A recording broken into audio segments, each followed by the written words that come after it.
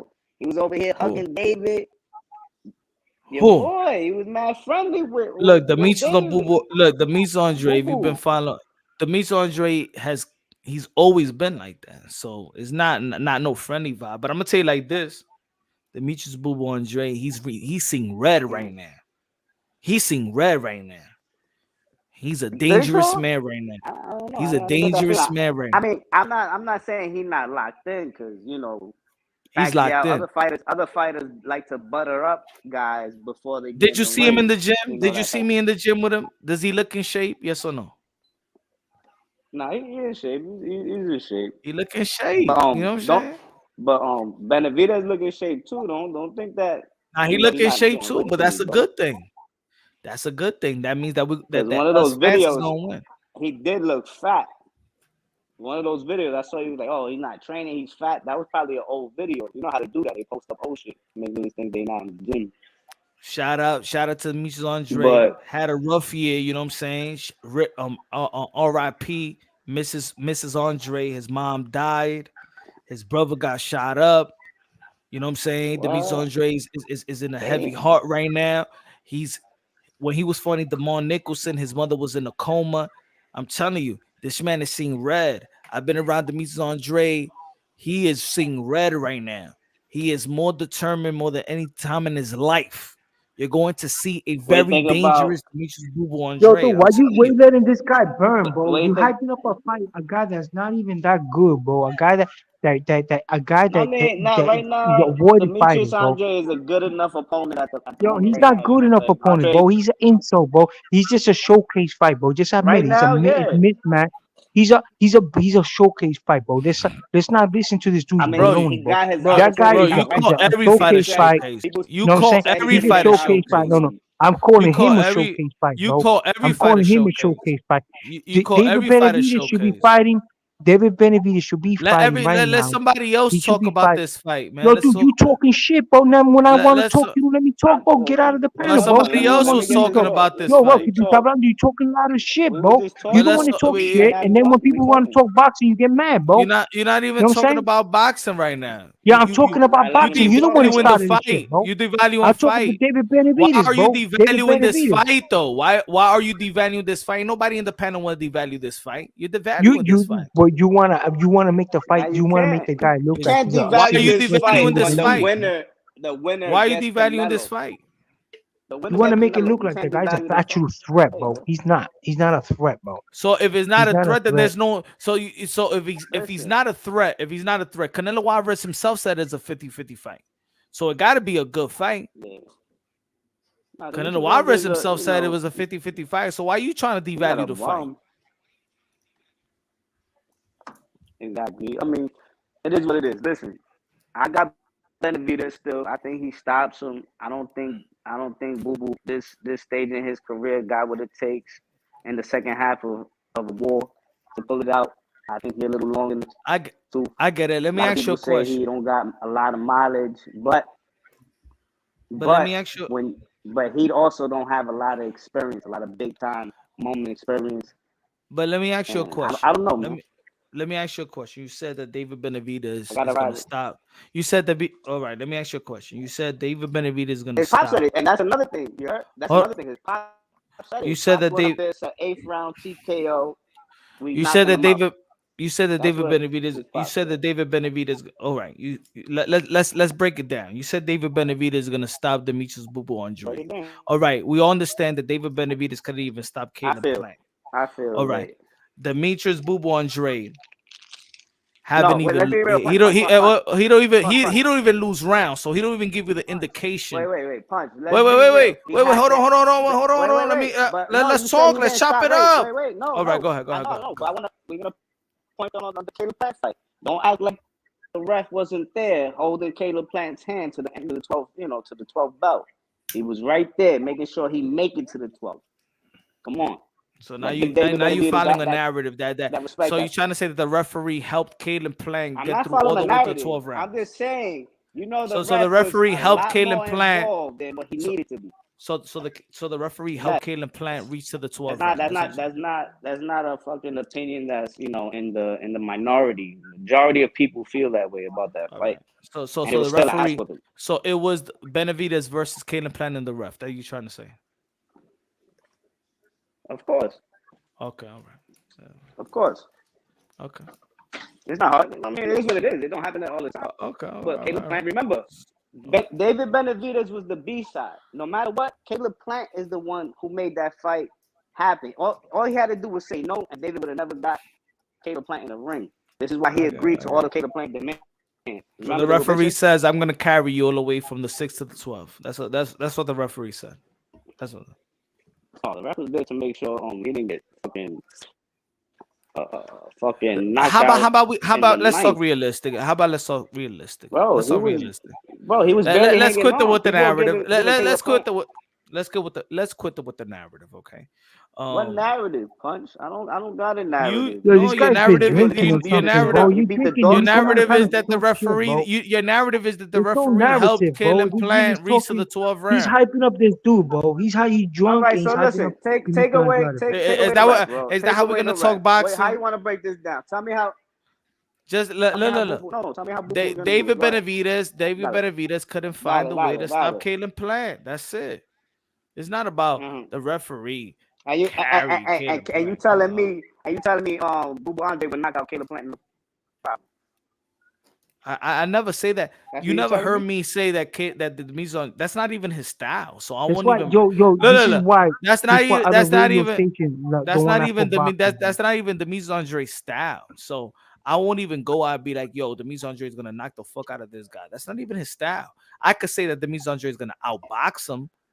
I could say that Demetrius Andre is gonna school him, but that's not even. That's not even. 10 slick black fighters. That's all they could do. You don't want to let people burn on the panel, bro. That's why he's here, bro. He's here because you don't let people burn on the panel, bro. That's why Demetrius is joking here. You don't beat nobody up. I don't even know what this guy's talking about. We having a great dialogue. Because you don't let me burn on the panel, but he's talking. You're not having no great dialogue, bro. He's talking, bro. But Suleiman, he's talking. He's breaking down his boxing intellect. Yo, you're not breaking no intellect, but you act like a real I'm not even talking. He's burn, talking, bro. So you dissing your own the own Puerto Rican guy, bro. Let him break down his boxing. Oh yeah, that's what he wanted, right? Let Punch say something. Go ahead. What you saying? So what you saying? What I'm saying is, I think that David Benavidez, his advantage is his height, his advantage is power, accumulation of punches. But David Benavidez doesn't have the amateur background. He squares up when he throws his right hand. And where I feel like Demetrius Andre could capitalize off some body shots or some angles. He could switch from orthodox and southpaw. I don't think that David Benavidez, he only fought like how many southpaws he fought in his career? One. So I don't even think that he's southpaw's always tricky. That's exactly. So I feel like it's gonna be. I think it's gonna be tricky for David Benavidez for him to figure out, Demetrius Boo Andre. That's gonna be the tricky part. So it's gonna be. I think it's gonna be the fight of the minds. You know what I'm saying? It has to be. Where's David Benavidez? Where's David Benavidez IQ? You know what I'm saying? I think it's gonna be more that than his physical attributes. You know what I'm saying? So, but now let me ask you this: Do you think people are undervaluing David Benavidez's boxing? His toolbox. Do you think he can't box at all? Do you think he don't have hand speed? Do you think I think that David Benavidez have all of that. I think that David Benavidez is still enhancing his skill set. I think he's getting better. I think that he's gotten more disciplined ever since, what I'm saying, he what happened with the coke and the way, he got his wife, he got his kids, he's become a disciplined fighter. We could see that he stays in the gym. We could see even in the fight in the face off that he's in shape. So he's a dedicated fighter in my opinion. And Demetrius Andre, we never seen Demetrius Andre out of shape, right? You never seen Demetrius Andre out of shape. He stays in the gym. He's a gym rat. So we're gonna see a great fight, and I think it's gonna go down to IQ and is going to, let's say if Demetrius Andrade that's putting up muscles, right? He rehydrated only 5 pounds versus Demond Nicholson. In my opinion, I don't believe that's good. I think he should rehydrate 10 to 12 pounds to compete with David Benavidez. David Benavidez rehydrates 15 plus pounds. So that's going to be something to look at right there. So I think Demetrius Andrade got everything else. Is his muscle going to be fatigued? We see what happened to Deontay Wilder versus Tyson Fury. He did better, but within the rounds, we saw that his muscle fatigued, and it doesn't have to be with stamina with the lungs, but have to be stamina with the muscle as well. So let's see how Demetrius Andrade, building up to the 100 to a pure 168 is going to help him. But also David Benavidez, we understand that he's also suffering making 168.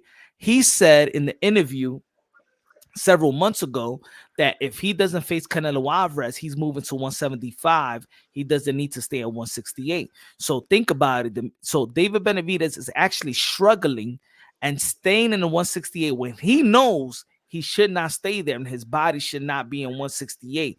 He's desperately trying to stay in 168 to secure a Canelo Alvarez fight. So either is the problem going to be the cut of David Benavidez or the rehydration of Demetrius Boo Boo Andrade. So it's gonna be interesting how that's gonna play out. It's gonna be interesting on the IQ and how better David Benavidez have gotten after the Caleb Plant fight. I think that in my opinion, Demetrius Andrade got more skills than David Benavidez. But David Benavidez is also a young fighter that could also that by camp could get better as a fighter. He got the power. He got the accumulation of power. Right. He know how to cut off the ring. That's what I was gonna bring up. So it's gonna be an interesting fight. Is that respectable? Did I break down the fight respectable? That's good. That's a good breakdown. But my only thing with this that I keep seeing, like boxing, even fighters, analysts, I seen Timothy Bradley, Paulie, these dudes talk about it. I think on that pro box talk, and it's like I just feel like I'm gonna bring up race here because I feel like when you're a Latino fighter, it's like they only look at you as a come forward guy. Like you have to be offensive. You don't get credit if you ain't getting knocked down or knockout. It's like the slick black American fighter can always choose to fight on the back foot, and it's boxing beauty, and they call it beautiful boxing. But I think that you got to look at this more of just the individual. You can't look I don't understand. You can't look at Demetrius as the black skillful fighter. No. I'm talking about styles. I'm talking about styles, and why is it that when a Latino goes out there and shows his boxing skills, they say we running, then we're running. Then like Berlanga, in some Berlanga fights, he was actually boxing more and not being offensive and a pressure fighter because he switched the style. I think he fucked up his training camp with his coaches. No, I get what you're saying. Go back to Andre Rozier. I get what you're saying because you know what? But I'm getting tired of that in boxing. You know what was my favorite Canelo Alvarez? You know what was my. We always have and punch. Let me get this over. Like, and there's a standard that Latino fans have with their fighters and their culture. This is why when you're Latino, Mexican, Puerto Rican, whoever, you got to fight the monsters. You got to fight the killers right away. They want to see you right away. There's no picking and choosing and delaying your career because that and our fan base and the Latino fan base, that don't rock. We still kind of cling more to the old school boxing where you got to fight. This is why the Morales, the Barrera, even the Pacquiao, the Cotto, all these Spanish fighters, bro, have to be offensively sound. Get no credit. That's just a little annoying in boxing how the double standard with that. But I say it like this: you got two Latinos because whether people like it or not, Demetrius Andrade is trained by a Dominican fighter. If y'all don't know, by a Dominican trainer. Everybody around Demetrius Andrade is actually Dominican and Latino. So, Well, he you is know, like there's a a lot lot. of Dominicans up there by Massachusetts. Yeah, he's like Rhode a Island, Latino. up Trust me, there. I know. I chose. So he's Yo, like but a why you Latino making everything fighter. so nationalistic, bro? I mean, it's why is it so nationalistic? I mean, He's the like a guy's a Latino fighter. fight. He's like a Latino He's fighter. American though. He's American, bro. He's David Bennett. the American, Yeah, bro. he's He's American. an American fighter. They He's both gonna fight. American with Latino culture. The point So is that you how you call you icing something. You're making a I'm guy proud to look be like fucking he's Latino, something nigga. great. What do you mean? But Yo, you but know he's what? trying to But make you it know seem what? like something But I great, bro. understand what you were saying earlier because, to be Yo, honest, this guy's ignoring people, bro. You want to annoy people, bro. you know what was my favorite Let Canelo him talk. Alvarez?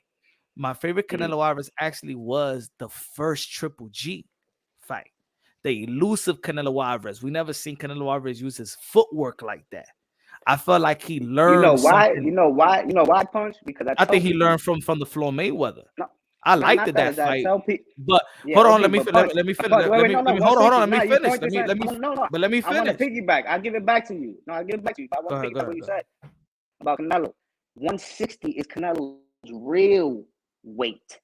He belongs at 160. That's where you're gonna see the combinations, the like you said, the head movement, the foot speed.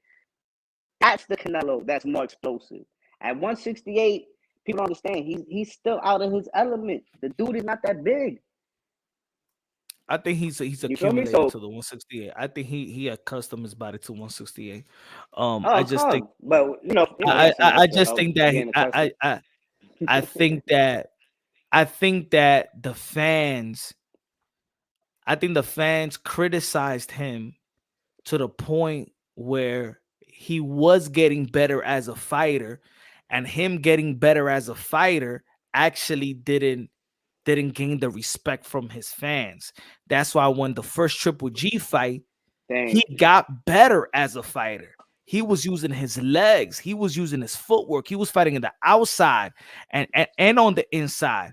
But then when Triple G and his team was shaming him and the world of boxing was saying that, oh, you need to fight Mexican style. That's why in the second fight, then Canelo Alvarez went back to the nature of the Mexican style. But in reality, people desperately try to stop his growth. Canelo Alvarez was beginning to be an elusive and a complete fighter, and his own fan. Now, I'm not going to say his own fan base, but the shaming of his style in the first fight, in which, in my opinion, I love that fight. I didn't think that Triple G won that fight. All right. He could won. He could have won probably a Triple G 115, won that fight, bro. I don't know what fight you talking about. He could have won a 115, 113. Yo, Triple G won that fight, man. Triple G beat that guy 3 times. Let me finish, bro. Let me finish. I'm not cutting you off. I'm not gonna cut you off. Yo, dude, you won the whole thing. You won the whole pan. You think it's all about you, bro? Go ahead. So what I'm saying. Go ahead. When we talking about getting back to the fight after that all being said, we're talking about the fight. We're talking about the fight right now with Demetri Andrade against David Benavidez, bro. He's gonna get walked down. I'm gonna jump off. I'm gonna jump off the panel. Let Solomon take over. Go ahead. Yeah, he's gonna get walked down from the beginning. This fight here, David Benavidez is gonna give angles to this guy. This guy's real awkward at the beginning. He still could hit because he obviously got knockouts like Jason Quigley, a couple of guys. He drops people because he's awkwardness. You know what I'm saying? But at the end of the day, David Benavidez is the bigger dude. He's gonna walk him down. He's gonna be prepared. He's gonna be prepared for everything. And after this guy gets tired and he runs out of stamina, he has a stamina problem too. It's gonna be old David Benavidez, bro. It's gonna be old David Benavidez. He's gonna start breaking him down. He's gonna hurt this guy. A lot of people don't like Demetrius Andrade, bro. Demetrius Andrade is like a pretender. He's annoying, bro. He's irritated. Like he went to a post conference, he got kicked out because he's so annoying, bro. He doesn't want to make fights because if he wanted to make fights, he would have fought Janabek. He fought everybody else. He would have fought Janabek, bro. He didn't want to fight Janabek. There was a couple of other fights he was supposed to make. He didn't want to make them. And all I'm hearing from this guy here on the panel is excuses. Shout out to Janabek. Janabek about to unify. Janabek about to unify the division. Yeah, and then this is the same guy that he don't want to fight, and he's about to unify the division against that dude right there from Guapiari, something like that. Italian German guy who won the belt over Falco. He could have fought those guys at 160. He didn't want to. So what he did, he ran the excuse, oh, I'm having weight issues, and moved up to 168. Didn't fight nobody. The only guy he fought at 168 was Donnell Nicholson, a journeyman. Well, Okay, he went 10 rounds. Then now you want to feed this guy to the top tier fighter. And then he tells me, though, this fight is good. This is a showcase fight, a mega showcase fight. There's same thing Canelo did. He got a mega showcase fight against Jamel Charlo. I wouldn't say the Got paid. showcase fight. It's a I wouldn't showcase say fight. like The guy that. has no skill. He's gonna lose his fight, man. He has no rounds in the ring. He's been He's very the inactive. favorite, no doubt. But I don't think He's gonna get it's a stopped, bro. He's showcase. gonna A get showcase stopped. is like you fighting somebody that got no chance. I think Andre has a chance. It's not like he don't have a chance in beating Benavidez. He has the same chance that a Caleb Truex will have right now against Benavidez. He has the same chance as one of these other ex-champions, one-out ex-champions have. For a puncher's chance, but this guy, he's on another level, bro. David Benavidez is at another level. He's gonna break the guy down. Look, you know what I'm saying? That's This what he fight has a was chance to made. prove. This guy is gonna break the guy down. This guy just wants to make. I don't know, maybe him and a friends, David Benavidez. I mean, Demetrius Andrade, but he's not in the level, bro. He's not in the level. This fight shouldn't even be taking place. He shouldn't even be in the ring with David Benavidez. The reason is that the powers that be in boxing, these promoters and all these people, like this is PBC, bro. Like right now, I will do a grievance against Al Haymon, because if I'm PBC, bro, you just signed Canelo Alvarez. I'm your top draw. Why are you making me fight this second tier fighter, and then you put him to fight a guy? No. And remember, You know at the end of the day, it's still it's getting thin out there. Can I finish my take? Can I finish my take now? Demetrius Andre, the people in line for Canelo are Benavidez, Demetrius Andre. That's why they fighting. So you can't really shit on this fight in that There's matter. other guys that are That's it. online, There is bro. This nobody else. Munguia is the third fighter in the. Can I finish my take? One of those two. Can I finish my take now? What's your take, man? Would I be interrupted? Oh yeah, I want to finish. Yeah, what's your take, man? What's your take? You're gonna run some baloney story up on us about right. So, but let him finish. Let him finish. No, let him finish. So what I was saying about what I'm saying. This is all systematic. Go ahead. You see how you do it, right? No, go, Solomon, keep on talking. Let me know when you're done. No, the guy got 3 belts, right? He won 3 belts. He got vacant titles, right? And he won the 3 belts. The WBA belt was the only belt that he won it from somebody, right? He got vacant titles. Yeah, he was defending the 160, right? And it came to the chance to fight against a real contender, a guy that was actually a threat that we really wanted to see him fight. And he does have a great amateur career. He is followed because he comes from the Triple G line country. He comes from Kazakhstan. Well, I tell you one thing, Solomon. The boxers, and the analysts don't feel the same way as you. You know, they're putting a lot of respect on Andre's name in this fight. So I don't know, bro. It's a lot closer than what the casuals think, you know. And they give Jamal Charlo a lot of respect. I'm not a Demetrius Andre fan. I'm not a Demetrius Andre fan. They give Jamal Charlo a lot of respect. Can I get my take? Can I get my take? Can I get my take? Or Solomon, you want to keep on going? You want to keep on going? Go ahead. No, go ahead. I'm good. Go. Go ahead, bro. All right. So what I was saying about Canelo Alvarez, that I feel like Canelo Alvarez actually did very, very good versus Triple G the first fight, but people wasn't accustomed or didn't value the evolution of Canelo Alvarez and the quote unquote Mexican style. If you really watch the fight again and you watch Canelo Alvarez evolution and how he was using footwork and fighting on the outside and countering Triple G and also fighting on the inside while fighting on the outside, people wasn't prepared for that Canelo Alvarez because they didn't think that was going to be the approach of Canelo Alvarez.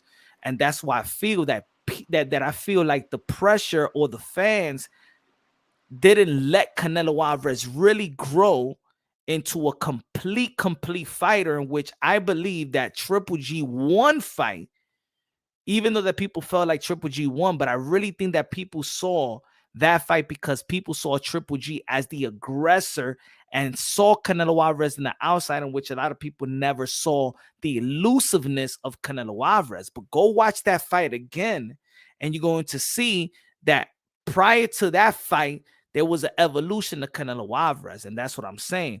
And then in the second fight, then they were shaming Canelo Alvarez to go back to what Canelo Alvarez, how he was fighting, meaning that they was trying to stop Canelo Alvarez evolution, because they was trying to shame him to stay there in front of Triple G and fight the Mexican style fight. But eventually, yo, what's going on? I'm back. You guys keep it chopping. What's happening, Punch? Who's in here? Unbiased, Mirage, Dizzy Droll, Suleiman the Philosopher. I'll be back in 5-10 minutes, right? Just give me 5 minutes. Keep chopping out. But really what happened is that Canelo Alvarez got Triple G and his team so frustrated they didn't expect the evolution of Canelo Alvarez. That's why they wanted Canelo Alvarez just to stand still and just to fight him. But eventually Canelo Alvarez there was an evolution of Canelo Alvarez. So that's what I was saying about Canelo Alvarez. Between the Demetrius Andre and David Benavidez fight is going to come down to how David Benavidez have gotten as a fighter within camps. And Demetrius Andre, people talking about his age, but in reality, there is no wear and tear with Demetrius Andre. He rarely loses a round. So his 35 is not your natural 35. So people need to stop talking about his age, because he never been in a war. There's no wear and tear with Demetrius Andre. So you don't his think training, training is a lot of wear and tear. Most of the wear and tear they tell you, don't happen in the fights. It happened a lot in that sparring in the gym. You know, the mileage you put in the gym also, you know, it takes a toll on that body. Yeah, but I'm saying there's no wear and tear like that. But like you said, but the skills do fade, bro. There's no concussions. There's no concussions. There's nothing like that. Yeah, but that's not only a factor. But if you're a fighter, right? But let me say something. If you're like Terry Norris, right? Let me finish. You can cut me off. Wait till I stop. But that's he was in the middle of talking. Solomon, be quiet for a second. Let the other person finish. Damn, boy. Everybody's showboy here, bro. But I just more interested in seeing, like you said, there's room for Benavidez to get better in another fight. Fact is at 35, can Demetrius Andre really turn back the hands of time for himself and show another gear he's never shown at 35 years old against a guy like Benavidez? Let unbiased talk. Let everybody else talk. It's about execution, man. I don't think Boo Boo's age is going to be a factor in me, because I don't think he's had wear and tear, because he's never faced the top competition. So this is his opportunity. I don't see this as a 50-50 fight, though. I see it 60-40 in Benavidez's favor, because Benavidez has at least been in that position. I did see a little bit of deer in headlights with Boo Boo. But again, I liked his energy, his positive energy, and he's kind of goofy like that. And it kind of it endeared me to him a little bit, because I've been very hard on Boo Boo, but I'm always going to try to be fair. It endeared me a little bit. It actually has made me a little more interested in the fight as well. So they're doing their part. But in regards to just the fight itself, Boo Boo poses problems to Benavidez that we're gonna learn a lot about both of these guys, because there's things that Boo Boo does that Benavidez is going to have to work around it, because Boo Boo is awkward. Boo Boo is effective. He's an excellent boxer. Benavidez is going to have to smother him. He's going to have to drown him. So for me, is this: can Boo Boo execute the top of his abilities effectively? If he does, he'll win the fight. He'll outbox. He will outbox Benavidez. But I just don't know if he can be able to handle it for 12 rounds, because there is going to be a certain amount of mental and physical pressure that Benavidez is going to go into this fight with. And that's going to be a big key factor on, can Boo Boo handle those moments when that pressure and that mental pressure gets heavy? If he can handle that, oh boy, this fight is going to be really close. If Yo, he doesn't, I'm gonna rebuttal on what you just said because oh yeah, go ahead. yeah, because Rebuttal. I'm back now. I'm back, man. I was in stitches earlier while I was doing some work. I couldn't believe the channel. It was crazy. But look, I had to leave. It was a little too much for me, man, it but I'm was back. I'm funny glad as we're back to fuck, this man. boxing. I'm back though. Yeah. Now watch this. It's just a matter of whose game plan can get executed, right? But then also we know one thing is there's a big question mark on Boo Boo's head, right? There's a big question mark on that man. So he could be underrated, and we don't know that until we see this fight on the 25th of November. But ultimately, I think if Demetrius Andrade does well and loses, that opens doors for his fight with Kalen Plant and even possibly Jamal Charlo. But it's a matter of how the fight plays out. Now, for me, I think he can do well, and I feel that he can make that fight more convincingly winning rounds than what Kalen Plant did. But the snap in his punches are going to be what's going to be the question here, because we know that David Benavidez, he looking to come forward and take shots from fighters. So we just got to see if Boo Boo's going to be able to take the storm, like you said. And as we know that David's going to keep coming. It just matters, can Boo Boo hurt David where David can't be, he's got to second guess himself, right? But that's all. Is Boo Boo got the strength? Also, Rap Star, the thing is, Boo Boo has to be in his best conditioning. I'm not gonna say he has the stamina of Caleb Plant. It ain't that bad because I just like I was watching the Caleb Plant fight They're and he did similar. so well against Benavidez to start the fight, but he fights every fight with a half of a gas tank. It's not full, you know. So Benavidez, Boo Boo has to be in premium conditioning. If he's in premium conditioning, he puts himself in the position to take this fight because he's going to have to endure. He's going But to let's endure be some stuff honest. he's never Yeah, endured before. He's going to have the stamina. And if yeah, he but has that that is stamina, he can possibly make it and take the fight. okay. But that's fair enough. But at the end, he's gonna have to be, like you said, having his conditions. Well, I've not seen no problem with his conditioning, right? I just feel like, can he be? Can he be for 12 rounds spectacular? You know what I mean? He gotta be spectacular. He gotta make this fucking monster look like fucking is missing like a fucking the mummy. You know what I mean? He gotta make the monster look like the mummy. And what he gotta do, he gotta make David Benavidez keep missing. You understand? He And then has to every take time advantage of David it. Benavidez keeps coming, he's got to analyze the distance, and Boo Boo should be able to counter him and keep that distance. But he got to be great. He got to do it like a masterclass. And if he wins, bro, then he gonna be like the Terence Crawford hype's gonna come out of nowhere. It's gonna Hey, be like, what the fuck? You hey know Rap what I mean? Star, So Rap Star, the key to Boo Boo's victory is his everything is feet. on Boo Boo, how he performs in this fight. And all questions have to be answered on that big question mark about him. But His feet is the key. most people are going for a Benavidez stoppage. I can see what's going on, and most people feel that Demetrius Andrade cannot play up all the way to 12th round. They feel that his skills are good. He might be winning rounds, but ultimately he will start getting landed on. And a lot of people feel that Boo Boo will start getting slowed down with David Benavidez's big monster punches coming, So I think that still people really don't understand even Demetrius Andrea's approach. As we seen, everybody knows, even in boxing, when you analyze Demetrius Andre in the first couple of rounds, he comes blazing, right? aggressive. He's come aggressive, trying to knock people out. As a matter of fact, he almost knocks every opponent down within the first 3 rounds. Now, does he get him out of there? No, but he hurts them, he knocks them down. Whether he'll knock you out like Jason Quigley, knocks you down like Liam Williams, or every other fighter that he's fought in the last, saying decade, right? Then people say, well, he's slowing down. But what people don't say is, all right, he adjusted to now outboxing you.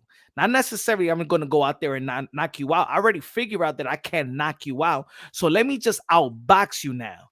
What people don't realize is when they be like, well, Demetrius Andre is slowing down. No, he's outboxing you. The other opponent's not even winning any rounds. So he just adjusts. And that's and if you're a boxing mind, if you're a boxing head or a boxing, that got an eye for boxing, that's more dangerous than this guy comes out of nowhere. He want to be a brawler, and then he adjusts to be a full technician. Like, he gives you two different type of different style in one fight. Now, does David Benavidez have the IQ to identify how to adjust to the brawling of Demetrius Andrade and then timely adjust when Demetrius Andrade wants to adjust to the technician Demetrius Andrade? Instead of people saying, well, Demetrius Andrade in the second half of the fight, he slows down. No, he doesn't slow down. Now he outboxes you. And if you look at the accumulation of punches, it's still up. He don't throw less punches. Now he's just outboxing you, establishing the jab, switching from southpaw to orthodox. I really don't think that people really do their study on Demetrius Andrade like they may do something to other fighters. They just see like, oh, he's slowing down, so that's it. But he hasn't faced anybody that can put effective pressure on him to put him in a position of uncomfortability. Exactly. Now, who's that fighter? Is it gonna be David Benavidez? Is David Benavidez gonna put that pressure? Is he going to adjust? Because it's all of the game at this level. Let's be honest. These guys are elite fighters now. Demetrius Andrade got 15 years in boxing. That's it. We all know what Demetrius Andrade has. David Benavidez is still elevating as a fighter. He still could get better as a fighter. He's 26, 27 years old. So at this point in the elite level, it's all about game planning. At this stage, it's almost like Canelo Alvarez. We all know what Canelo Alvarez is all about. We all know his strengths and weaknesses and stuff like that. He's not going to change dramatically to a different type of fighter. So it's all about game planning. At the elite level, is game planning. Now, it's all about IQ, in my opinion. This is where it's going to come down to. Does David Benavidez have an IQ that we didn't think he had? He outboxed and outslugged Kalen Plant, a boxer. So we know he has some type of IQ. We see that he's elevating, you know what I'm saying, as a fighter, as a 12-round fighter. So let's see if David Benavidez is going to elevate and to the southpaw of Demetrius Boo Andrade. Let's see. I don't know yet, but it's going to be great to see the evolution of David Benavidez. And I'm going to rebuttal on that as well, that if David Benavidez is put in a position where he needs to do something more or different than what he's used to doing, then it goes to show you that Andrade has got him thinking, and he's probably got hit. David Benavidez has got his hands up, defending more punches than actually what he's throwing, because now Andrade is catching him in a way that he's got to start thinking before he's throwing. So that all gets to play in the fight if that IQ or the mentalness gets taken over David Benavidez is what he wants to comfortably do. But let's not forget this. If he doesn't get out of any of his game plans that he's comfortably doing, then it shows that. So that's two things we got to look at. It shows that either Andrade has got him thinking and he's got him overworking and he can do different things where other fighters haven't been able to accomplish that with David Benavidez, or it means that David's still going to get away with what David does and Andrade wasn't as successful with what he brought in his skill set because David got to be comfortable with what he gets to do. So this all gets to be played out in front of us on the 25th of November. Right? We can only see that now, yeah? I think this fight is of the purest of the purest. Like, you know what I'm saying? Like, this is a hardcore boxing fight. The more that you think about, like, both of these guys are so different, but the different is what's going to make this a great fight. If we all know that is it going to be different? That's what we got to see. I mean, look, as we talk about this fight, and we all could say that he's a Andrade come. But is he going to bring something different to what we're used to seeing David doing in overwhelming opponents? See, that's where it's. Look, I appreciate his skills and all that, but I don't want to hear afterwards, Punch. Oh man, but David's just too much at 168 for him. You understand? So that's where I'm hoping that I see something totally different and unique in this fight. Hey, I hope that that people say that. I hope that people say that that David Benavidez didn't drain himself at 168 and he stood too long at 168. And that might happen in this fight if we have to see. So all these questions is what makes this fight even more exciting. Yo, Rap Punch. Do you think because Canelo could possibly be on the horizon for the winner, do you think that there's extra pressure on both fighters to really show up come fight night? Nah. To be honest, you don't think there's extra pressure on these guys to really perform to get that Canelo payday? I'll tell you the truth. Nah, I'll be perfectly honest. I swear that. I don't even swear, but to be honest, because I know the narrative out there, even behind the scenes, Demetrius Andrade don't want to talk about Canelo Alvarez. Like if I'm talking, look at this. Even if I'm chilling with him and I'm talking and I'm gonna say something about Canelo, he'll give me a face like, oh, here we go again, like that. Like he really don't give a fuck about Canelo Alvarez. To be honest, to be perfectly, he really don't care. Like he's been for years. He's like, yo, we can make money without Canelo Alvarez. Like I don't care about the fight. If the fight happens, how fight happens, but we could make a lot of money without Canelo Alvarez. He always, this was the. I'm gonna tell you. I'm gonna tell y'all what it is. If y'all don't know behind the scenes, Demetrius Andrade asked for Morrell. They said no. Then Demetrius Andrade asked for Caleb Plant. Personally, Caleb Plant told them he's gonna get a tune-up.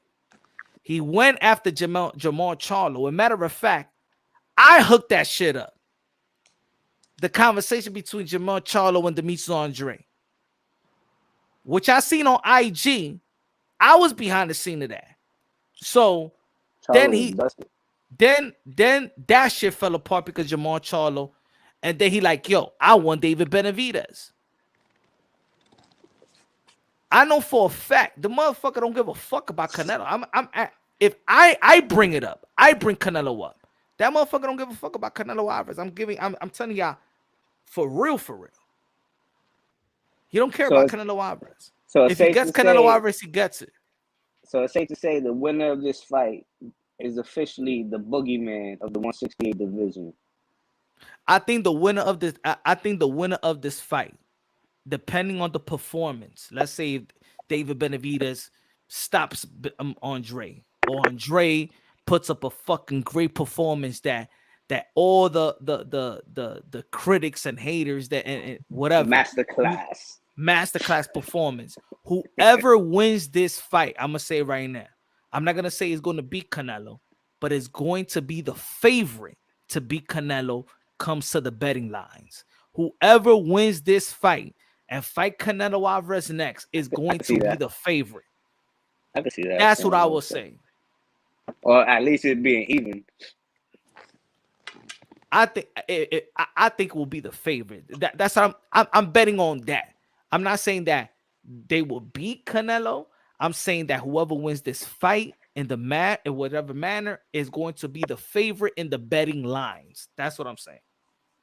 Especially if Benavidez stops Andre.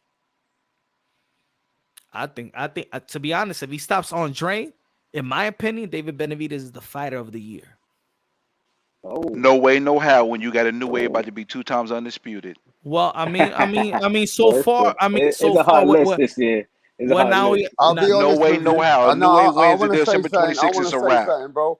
I say the winner of this fight is definitely the fight for Canelo, but I say Canelo is the favorite at 168. In my eyes, Canelo is the top dog. Even if David wins, look, I know David's dad comes in, but I can't fanboy that. I feel that Canelo deserves that. He is the top boy at that weight class. They got to take it from him.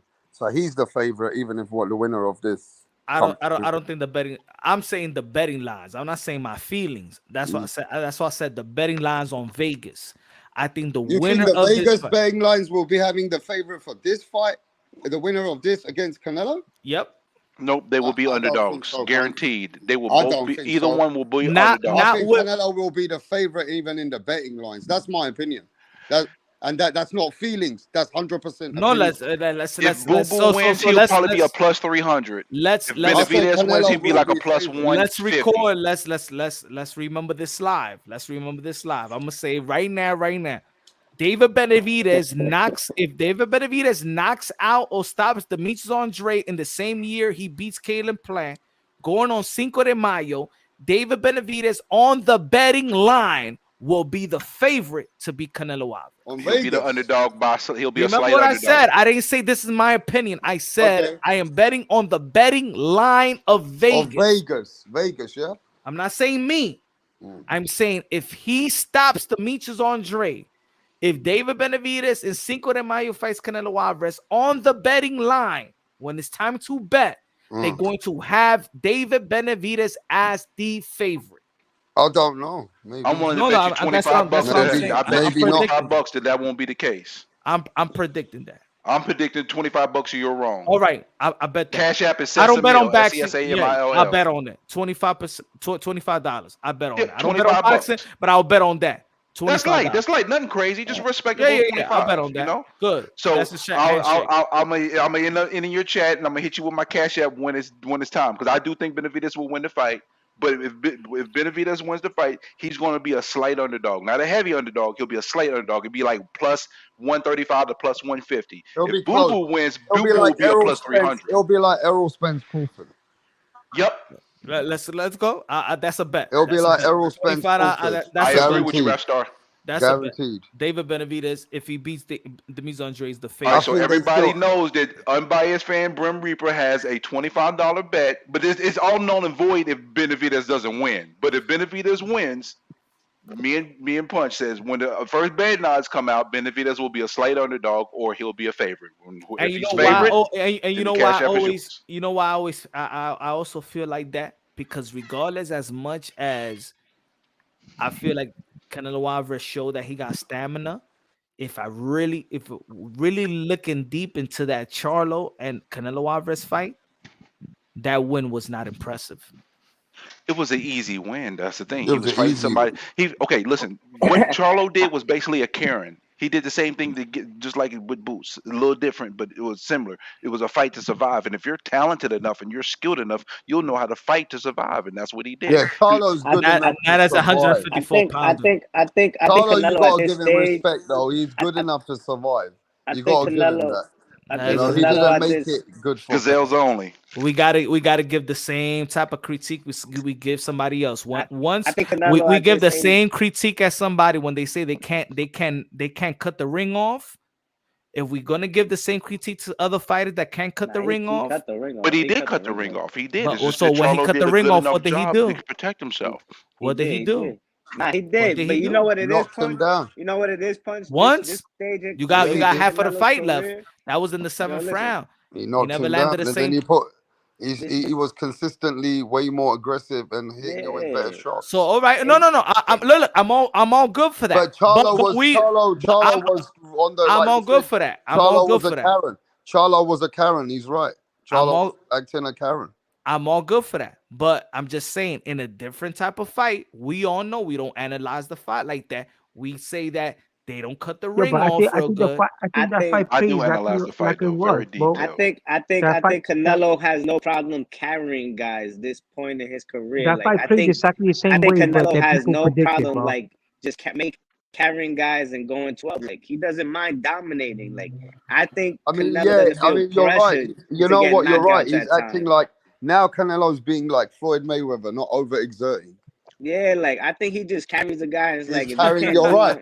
it- Like, Also, we giving Canelo, excuses I now. think We giving it's excuses. He's right though. Canelo No, it's is not excuses, maturing but in that way now. Yeah, but also Floyd people talk Mayweather like had Canelo's brutal some type of hands. extreme power I think puncher. he- He's Yeah, but not. He's a good Canelo power puncher, Alvarez but he's not is an extreme actually power acting puncher. smart because after his injuries, I think he he's knows that carrying at a dudes, certain bro. point he's got a guarantee to win every fight. So now He Canelo carries is John Ryder. composing. Canelo don't got Canelo no is brutal hands. composing himself and he's acting like a mature fighter. So he's not getting too involved in what the fans always want him to do. As long as he wins, He's Don Corleone. That's what he's exactly. doing. Canelo don't got brittle hands, and Floyd Canelo Mayweather doesn't get a knockout, he's a bum. But if Canelo anybody Alvarez else box 12 rounds, they're amazing. He put master classes. He go 12. He's a strong fucking ox. The nigga's a beast. Canelo Alvarez is a tank is of not a fighter at 168. It's gonna be hard for anybody out of this fight to really fuck with Canelo. So that fight, Canelo Alvarez don't got brittle hands. And to compare it to what Floyd Mayweather was doing, Floyd Mayweather was fighting actually bigger guys with brittle hands, and that's why he couldn't stop him. Canelo Alvarez was fighting 154. Canelo Alvarez was fighting 154 pounder. A guy 2 weight classes below him. So don't compare it to Floyd Mayweather. Yeah, but the same guy though, but the same guy that you saying the same guy that some people said that you said that he's got a good chance to beat Canelo. Yeah, I say, but that's not what the world of boxing saying. That's what I say. You recognize that Jamel. That's what I said. But you recognize that Jamel Charlo. That's not what y'all said. Yeah, that's not what y'all said. So don't go by my analogy now. That's not what y'all said. No, but you said that, right? That he's got the gift to beat Canelo, even at 168. But it just goes to show you that Charlo was no way near. No way near his comparison. Why did I say that Charlo? Why did I say that Charlo has a chance to beat him if Canelo Alvarez what? Stamina. Okay, then. But you still had Charlo thinking that he could outbox him. And if his stamina wasn't up to par, I never mentioned this fight without Canelo Alvarez stamina. But Canelo was his stamina was up to par. This was always going to happen, and I always said this: that Charlo fucking fight ain't going to get no respect to Canelo. Okay, then. And that's always the first thing I always said to the fans and everyone, that when we watch these fights, either we're going to give it credit or not, and no matter what Canelo does, he won fucking 11, 12 rounds against an undisputed 154 pounder, which is still an undisputed guy. He won every fucking virtual round. He ain't gonna get respect for it though. Nah. If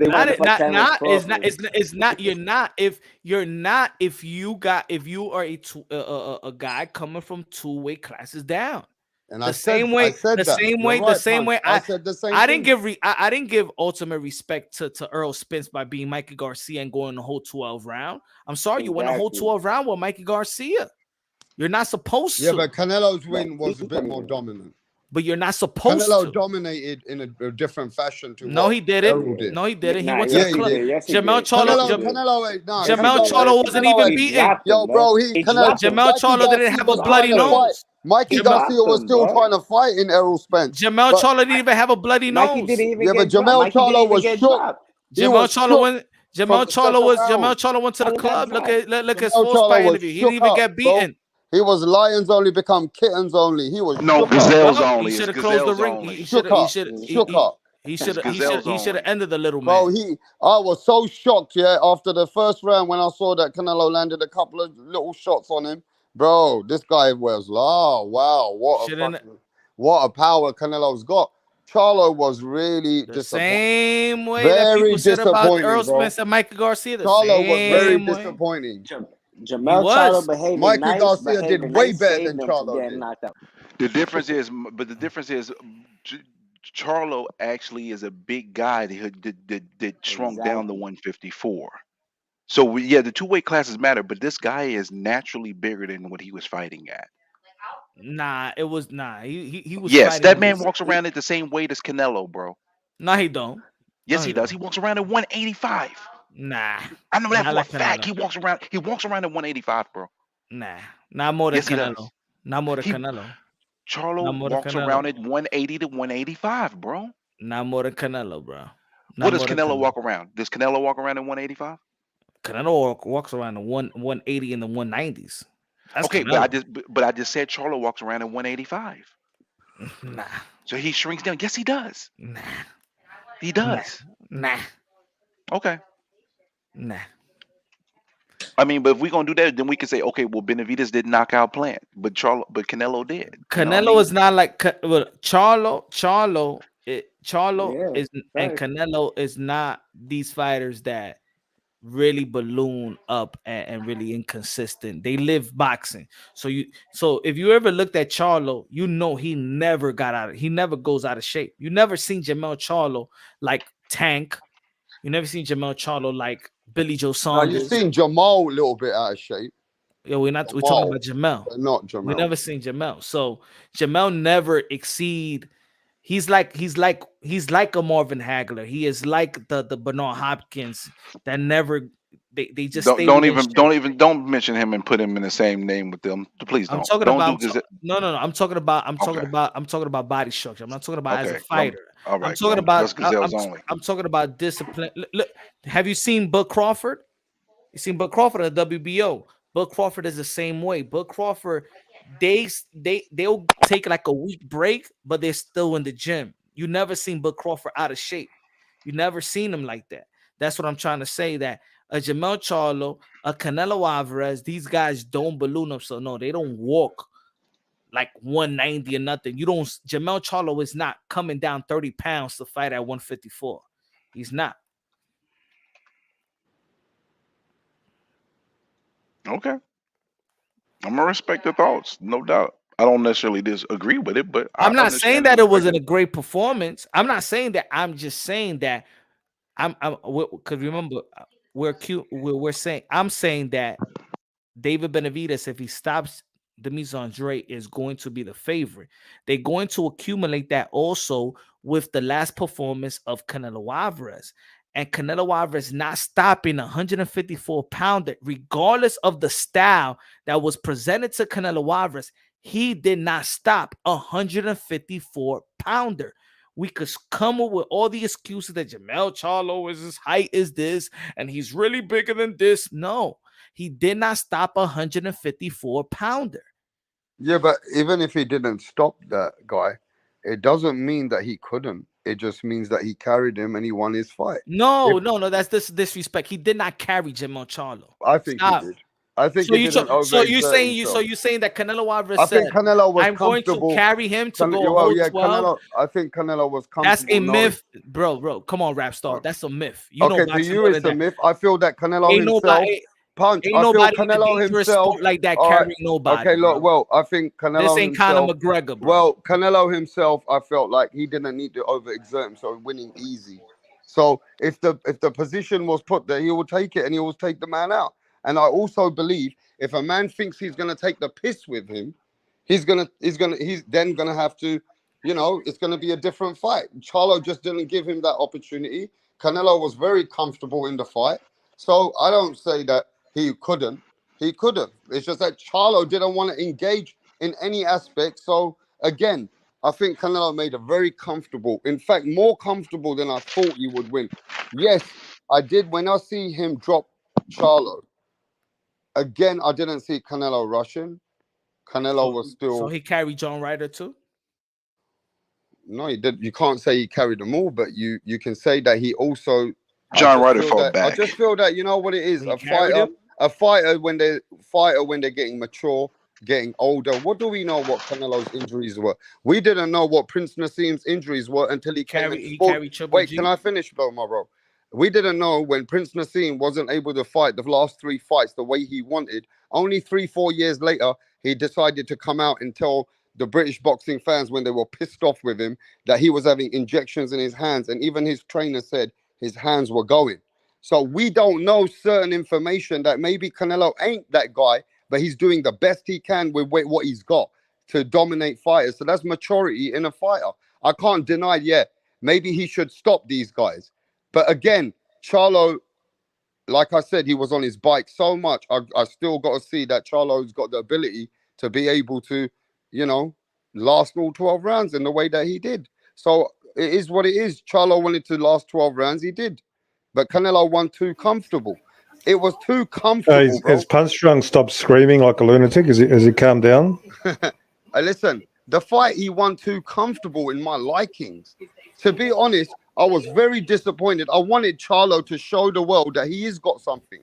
But he just really... He wants the cash. I don't want to say he just wanted the cash, but I was very disappointed to see Charlo did not want to just make a fight in any round. No, bro. He did not try to win any round. That's why you need to rely on. Why I was disappointed, Punch, is that Charlo did not try to win a couple of rounds here and there, bro. not even try and push to win those rounds. I'm sorry, but I'm not gonna give you a pass on this, rap star. Gazelles only. You don't give anyone a pass.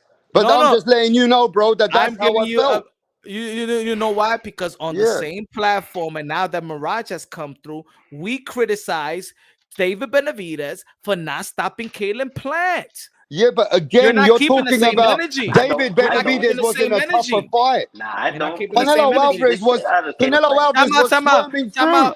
Tama, they just said even he was swimming through that fight, even a person in the panel said that the referee made sure that Caleb Plant could finish all the way to the 12th round. But listen, so how are we here and we criticize? As a matter of fact, me and you, and other people, wait, me and you and other people in the panel criticize Mirage because David Benavidez won a whole 12 round with Caleb Plant in the second half of the fight. But I think a lot of people wait. Caleb Plant was over. Yeah, Caleb Plant was over only in the second half of the was just trying to survive. Big difference is matter of fact, the first five rounds of the fight. Let me finish my point. Let me finish. Speaking for 2 hours. Can I just? I'm gonna jump on. Go ahead. Anyway, man, everybody gets about fucking time. But let me say this though, yeah. At the end of the day, even if Caleb Plant, but the Caleb Plant fight with David Benavidez, David put beatings on him in the one of the rounds. He nearly stopped him. He fucked his face up. So people do recognize that too. They recognize that David Benavidez was putting hands on Caleb Plant in those rounds. Now he didn't stop him. You understand? So if he didn't stop him, where the fuck did Punch go anyway? Why is everybody getting emotional and shit, bro? Anyway, I thought you booted his ass. Bro. Why? Don't worry about Punch. No, but I don't know why everybody's getting angry, bro. It's just a boxing talk. I'm just saying, right? At the end of the day, David Benavidez, he put hands on Caleb Plant. With Jamel Charlo, Canelo won the fight like so easy. Now, did Canelo need to stop him? That is a question. Did Canelo need to stop him? I do believe after he dropped him, he should have tried to get a bit more aggressive on him. I just think Canelo's maturing as a fighter differently, and I feel that Canelo now is fighting for himself, not exactly always what the fans want him to do. I think that's just what's going on, bro. We want Canelo to do this, Canelo to do that, but Canelo's making the fights, winning them. He's winning the rounds. He's dominating these rounds. And the way that he feels now, he's not going for these stoppages. Now you tell me, when a fighter's getting older and mature, does that mean he ain't got it anymore? Or does that mean he's adapting to just win these fights? Talk to me. Yeah, Has Canelo not got it anymore? Has Canelo not got it in him anymore? Or is he adapting to just win these fights? Canelo, who the fuck is playing that TV, bro? Where's all that TV noise and all that shit coming from? I think it's my TV. Calm down. Fuck's sake. So Canelo 5 years ago, he should have, like John Ryder, he should have done a Kirkland against him. Really, but now they're pumping it up like. But I think John Ryder is a lot tougher than what people give. You know, nah, bro. He's a heavy bag. He's a heavy bag, man. Come on, let's keep it real. If you're a killer, David Benavidez would clean out John Ryder in like 5-6 rounds max. That's what he'd do. So he should have put a beating on. He should have stopped. The main fucking question is: should he have stopped Charlo? Yes or no? Well, would have been a bit more. I think yes. Benavidez for Charlo didn't stop him. What do you think people would say? Do you think he should have stopped him, or do you understand that Canelo is just winning these genuine fights? Super middleweight? He got criticized for not stopping Caleb Plant. If David fought, well, because he was losing. He lost the first half of the fight. So what? They're still saying you should have stopped him. I don't think he lost. To be honest, I don't think he lost. Are you saying David should have stopped Caleb Yeah, Plant? people were saying that. No, people were saying that. I don't know where Punch was going because he was right about that. People were saying that. People said that. Yeah, David would have been. Caleb Plant won the first 5 rounds. No power. He can't even stop a 154-pounder. Benavidez can't punch. But when Canelo does it, Canelo is just patient. It was too easy. He didn't even bother. That's the facts. Because at no point he was ever losing the fight. See, Benavidez Caleb Plant was effective early in the fight. Why didn't I you had stop him, Caleb Plant though? win the first 5 rounds, and Benavidez won the last 7. But what's that got to do with Canelo not stopping a 154-pounder? Because when you're in full control of a fight, you don't necessarily feel the need to have the pressure to go Feel the need, man. hunt for a knockout. A real killer always feels the need. Yeah, to but do you know what it is? something. Canelo, Mexican I think it's monster, overstated about Canelo's power, though, because Canelo is not just just nothing but a power knockout guy. I think it's overstated to some degree. In my But earlier on, opinion. everyone was Yeah, but it's a shouting, bro. 154 Everyone was pounder. shouting, Mirage, earlier on. But the main thing is, did Canelo make easy work of Charlo? I thought he made it a bit too easy. Okay. Now, did he need to stop him? I kind of agree with Punch, but you guys don't let me finish. And you guys, but at the same time, because he didn't stop him, doesn't mean that I don't think Canelo has matured and he's actually smart. That when it comes to it, if he has to, he'll exert himself, but he didn't need to, so he left it. I feel like I'm not saying he carried Charlo, but I do feel like he made it easy on himself as well, because Charlo didn't bring that in more for him. So he felt, okay, I'm just going to win this fight now. Yeah, I agree. I agree with you, right? But I think people forget that Canelo is not a pure knockout artist. Like, he is a pure counter. Exactly what I just said. Yep, that's exactly what I just said. Beautiful. He's not his style. He's never been a hunt and destroy fighter. He's never been a just pressure fighter. He's always been a calculated counter puncher fighter. You have to give him something to counter at times for him to really get going here and there. That's why he will cut off the ring at times and still be like hesitant, because he's looking for a counter. He's throwing a feint. Like, Canelo's very reactive with his counters. He's very explosive. He likes to roll shots and come with big shots, and guys know that. Jermell Charlo was shelled up the whole fight, didn't open up, tried to fight a very basic fight, tried to move, and just used his legs more than anything. And at this level, you know, he's an undisputed fighter, and he's a professional fighter. He could survive. If these guys show up to survive, they'll fucking survive 12 rounds and make it a stinker, and make somebody Charlo look would have bad. survived against Benavidez 12 rounds? Well, Benavidez is longer. Remember, he's a bigger fighter than Canelo. So we be talking about a different, style. So he's a monster. Yeah, he's more of a monster. I told you. Is that what you're saying? David Benavidez is more of a pressure fighter. Is your mic fucked? You sound David is like not Mickey a Mouse. counter. Is it just me? Just you. Hold on. Is it? It sounds like his mic's fucking up. Yeah, look, why are we even talking? I just came back. Why are we talking about Canelo and all this bullshit? What's happening? Yo. What's it? Your boy Andre, Punch. He's gonna get smashed. That's the fact. Look, the main thing is, right? And I hope you're a real friend. I hope you're not like Oscar De La Hoya. The main thing is, Mirage. Hang on, when Oscar De La Hoya, when his boy got beat up, Oscar De La Hoya left the building. Hope you're going to be a real friend. Go in the locker room there. He was 23 years old, my guy. Console. The guy was 23 years your old. friend after the Mexican monster sorts him out. He's a fucking kid. Don't be a real friend. Don't dog it. Okay. I hope you do that, because he's going to need all the support after his career is going to be done. Dave's going to end his career, so I hope he gets paid well. He seems like a decent guy, but he needs a good beating to finish off his career, and that's what he's going to get. What do you have to say about that? What, that you hate Canelo that much? Nothing. Good. Canelo's a fucking first ballot Hall of Famer. I'm not talking about Canelo. I'm talking about Benavidez beating up your boy. That's what I'm talking about. Benavidez been who up? I like Benavidez. Benavidez is going to smash up Andrade. Are you listening? Oh, Andrade, of course. I'm not going for Andrade. If you was listening, I'm not going for Andrade. I'm backing Benavidez 8th round. Hey, listen, Errol Spence is in the chat. Talking to? Is this Mirage. Errol Spence told Mirage. Punch left the panel. Who's this guy? He sounds like Punch. I was talking to Punch. Errol Tuna Spence says Andrade is my superhero. He will beat the big bully David. Okay, who's this dude that I'm talking to? You're talking to Crypto. Crypto. Man, I thought it was Punch with a fucked up mic. Anyway, that's Gabriel Sanchez with the super chat. Big up to Gabriel Sanchez with the super chat.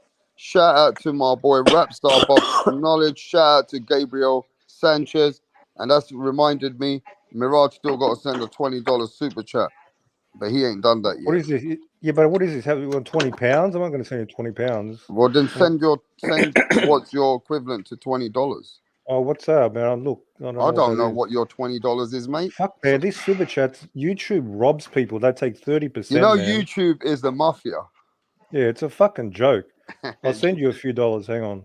YouTube is Mirage. Doesn't this guy sound like Punch, man? I thought I was talking to Punch. No, he doesn't. Anyway, he doesn't. listen. Sorry. Let's be honest, though. Come on. At the end of the day, bro, no matter what anybody says, we gotta be fair. That big fight that we waited for with Canelo and Jermell Charlo was a fucking disappointment in another way. I was never expecting it to live up to anything, so Gazelles only. Gazelles only, bro. There's no more lions. All that shit you talk about how you can beat this dude, and all you did was run. Like people, this is why I asked Punch: Is Andre really gonna fight Benavidez? Because he was acting too friendly at that fucking press conference for me. For somebody that's gonna knock down Benavidez and take the fight to him, I don't know why he was so friendly with Benavidez. Because that's his natural state. He's naturally a goofy guy. It kind of endeared me to him a little bit because I've been very hard on Boo Boo. It was nervous, a mix of nervous energy with his natural persona because he's a naturally goofy guy. I've watched him enough to see how he interacts. He's a naturally fun-loving, goofy guy, so he was being his natural self, and I ain't gonna fault him for that. But the thing is, Benavidez had a killer mentality, and I saw the difference in the mentality. You saw it. Benavidez was just waiting for him to act up, and he was ready to go into kill mode. And he was like, all right. Fucking oath, man. And when he gets in that ring, man, this guy, I don't know, Andrade might be fucking shocked. Bro, Andre's going to put up a better fight than you think he's going to put up, though, Mirage. I think Benavidez is going to win, but I think Boo Boo's going to put up a valiant fight. See, I don't even know. I gotta give a shout out to Johnny Thunder. Johnny Thunder. I'm getting a shout out. Shut the fuck up, I'm giving Johnny Thunder a big shout out for the $40 Australian because you know why he sent that? Because he's won good in poker today. Yo, Mirage, if Andre gets stopped, Mirage, what's the most you won in poker in one night? I don't know, man. Maybe I don't play like huge stakes. Maybe $1,000 or something. $1,000. You're not a big player, then. Not a big. No, I'm not a degenerate. You need to the degenerates. They sort of just, play with high stakes. You need to build up to that properly. I've never sort of done that. But anyway, I want to respond to what's his name? See, I don't know. It might be a tricky sort of Caleb Plant fight, or it could be a complete blowout. I'm not even sure because I don't know what Andrade. We don't even know really what he's capable of. But when I watched the Liam Williams fight today, according to that, I think he's gonna beat his ass. But that was a few years ago. I might watch the Nicholson fight again. I watched it live, but I want to rewatch it again. But I'm not sure. I think he's gonna beat his ass, but it could be difficult. I'm not sure. Do you think if Andre? Do you think if Andre gets stopped, do you think Caleb Plant gets more respect for making it 12? Yeah, Caleb Plant's underrated, man. He's tougher than I thought. He's tougher than a lot of people thought. I think if he had a gas tank, he would be. If he had a gas tank, he might be undefeated today. Yeah, really impressive, and he used every trick in the book against David. He used a lot of shifty tactics.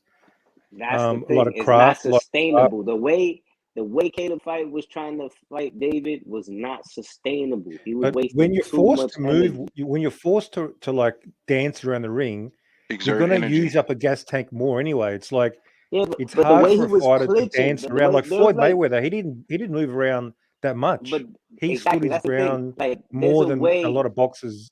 So There's it a way depends. of Like falling it's into hard. clinches. Like he was like trying to tap him and hug him, tap him and hug him.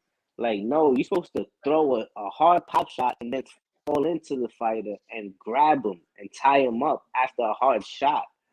That's how you punch and hold effectively. Like, he was just like pity patting and holding, and David was just like moving him, roughing him up every time he grabbed him, and he was like getting in a wrestling match for like 6 rounds. And that's why he was tired. That's what I saw.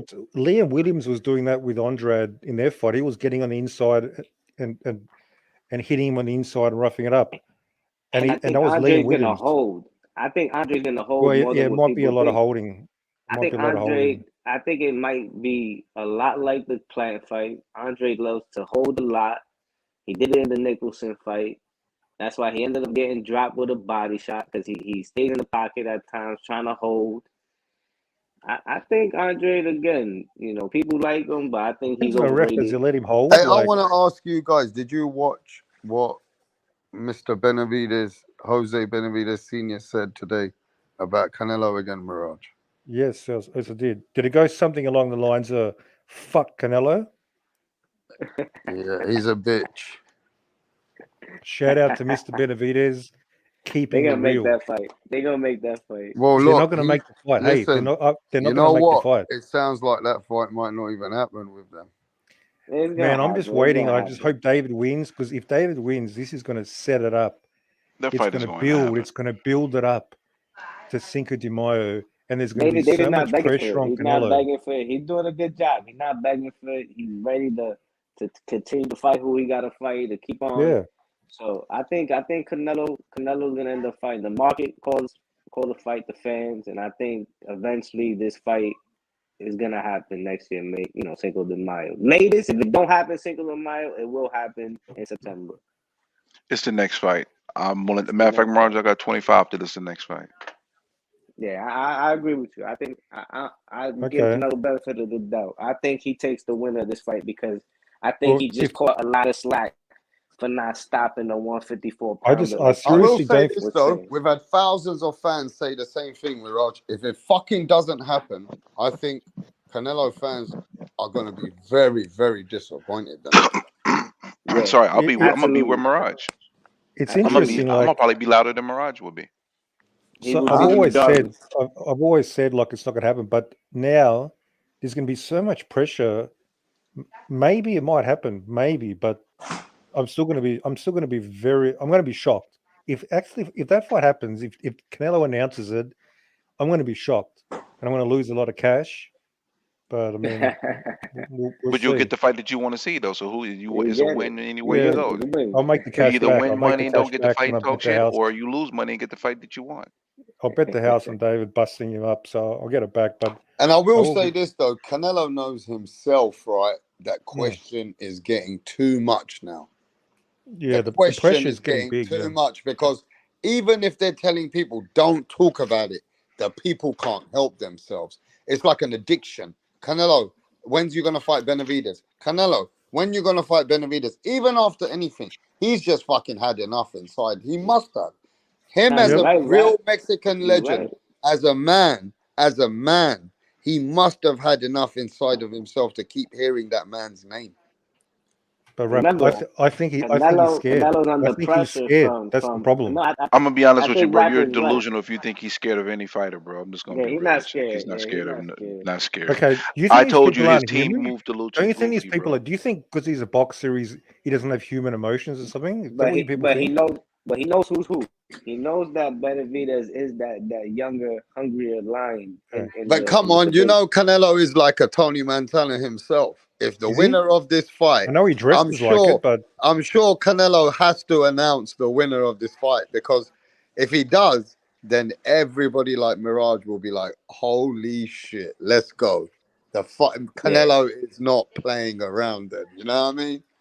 That's all I want to hear. I mean, But who else is he gonna fight though? That's the thing. There's no other substitute fight No. that's gonna be satisfying the fans unless you that's your fight Bud. mistake. He can pick. I don't want to see that. He can pick Munguia. I want to see that, but after Benavidez. I don't want to see that because Berlanga. I think Bud could do things at 154. I think he's still got like a fight. Listen, at I listen. 154. I was talking to Steven Nelson, bro. Bud spars heavyweights, bro. I don't. I'm not saying he can beat Canelo. All I'm these not saying he fighters can beat say that. They Canelo, all but say he's I gonna fight put it. heavyweights, I fight cruiserweights. Yeah, but That's Bud sparring. shows it in his actions, though. Bud lives the boxer life, bro. I'm I telling you. know, I I was know, talking to but he's a Steven. welterweight. Come on, man. He's a Yeah, welterweight. he's a welterweight, but the man can but the man listen. I understand that the weight Nah, class is real, and I'm gonna say this: it's not an easy task, but I think Bud has earned the opportunity to try to But push for to that be title.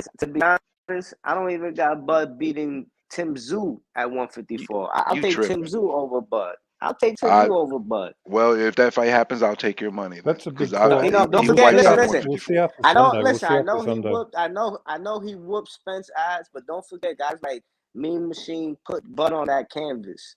Yeah, but the thing Don't is, we know forget that. why. But don't forget why that happened though, because Bud said he was out there Bud, looking for a knockout. He never had didn't that type box. of. He went out there and just tried to Always fight. remember, Bud never had that type of performance against nobody. He did to one guy, Spence, Hey, and I knew he was gonna do that.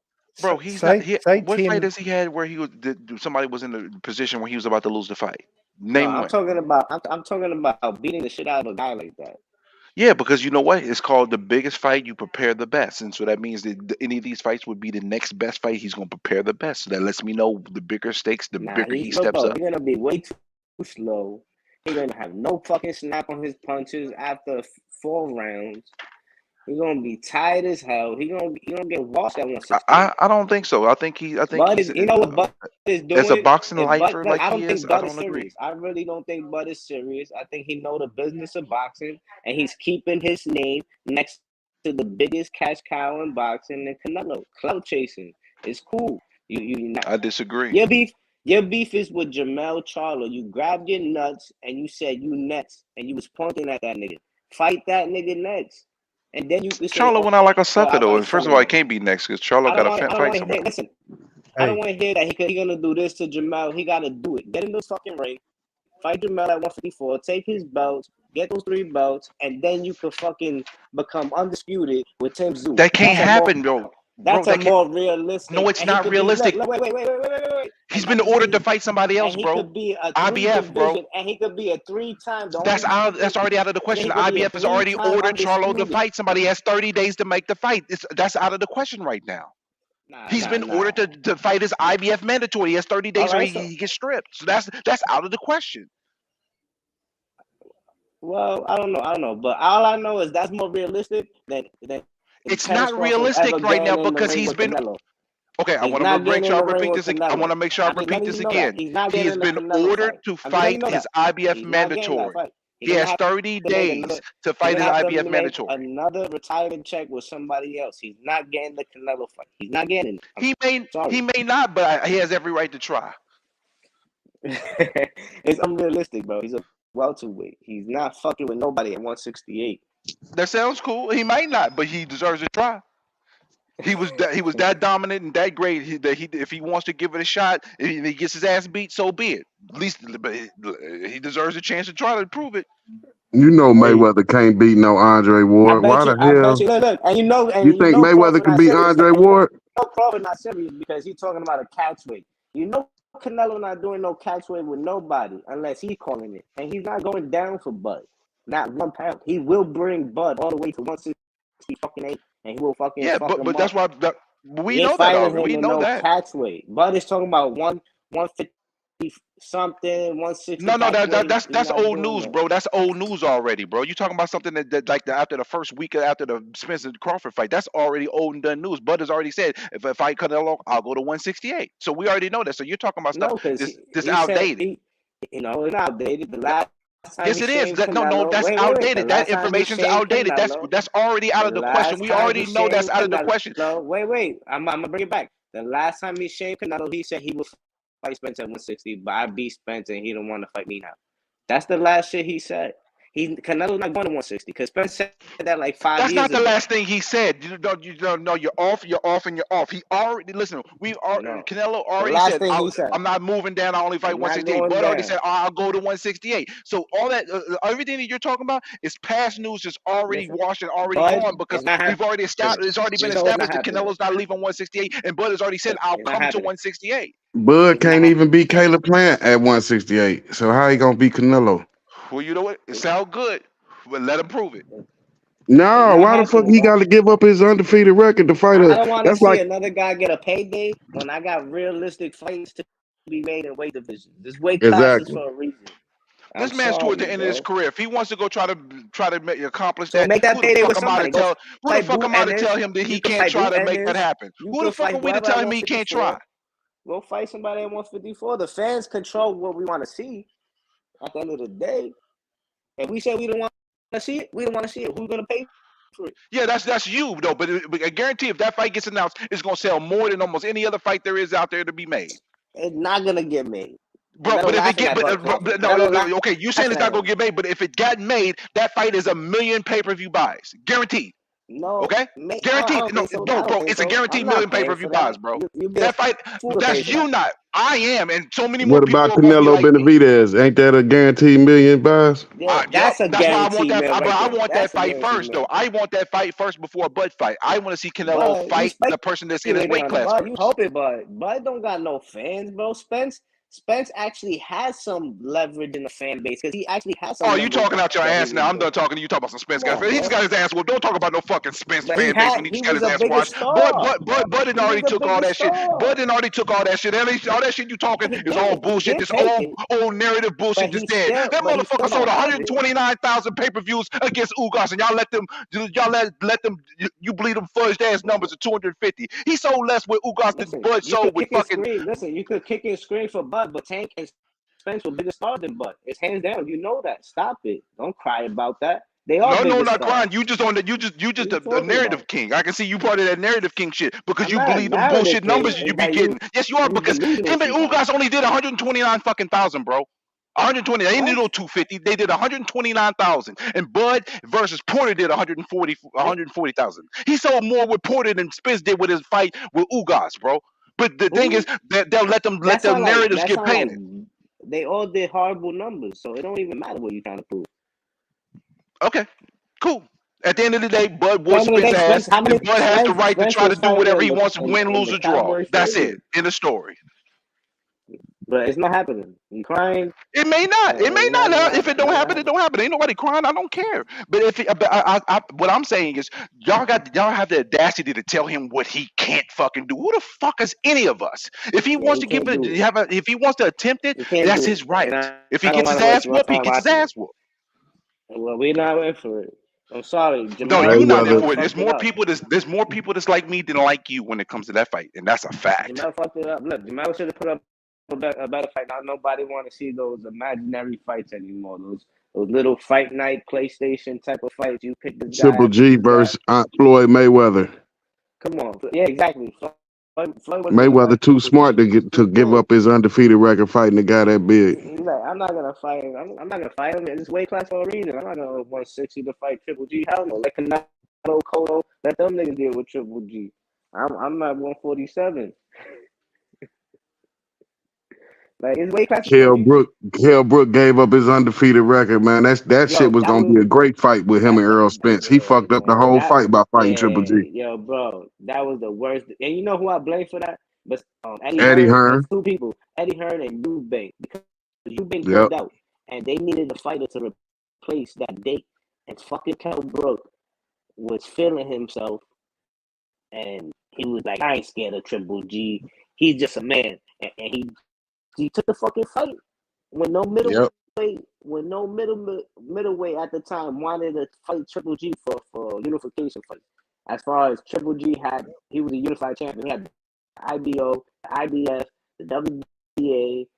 Like, come on, bro. And it hurt boxing. That fight hurt boxing as a whole. Yeah, Billy Joe Saunders came out freestyling now.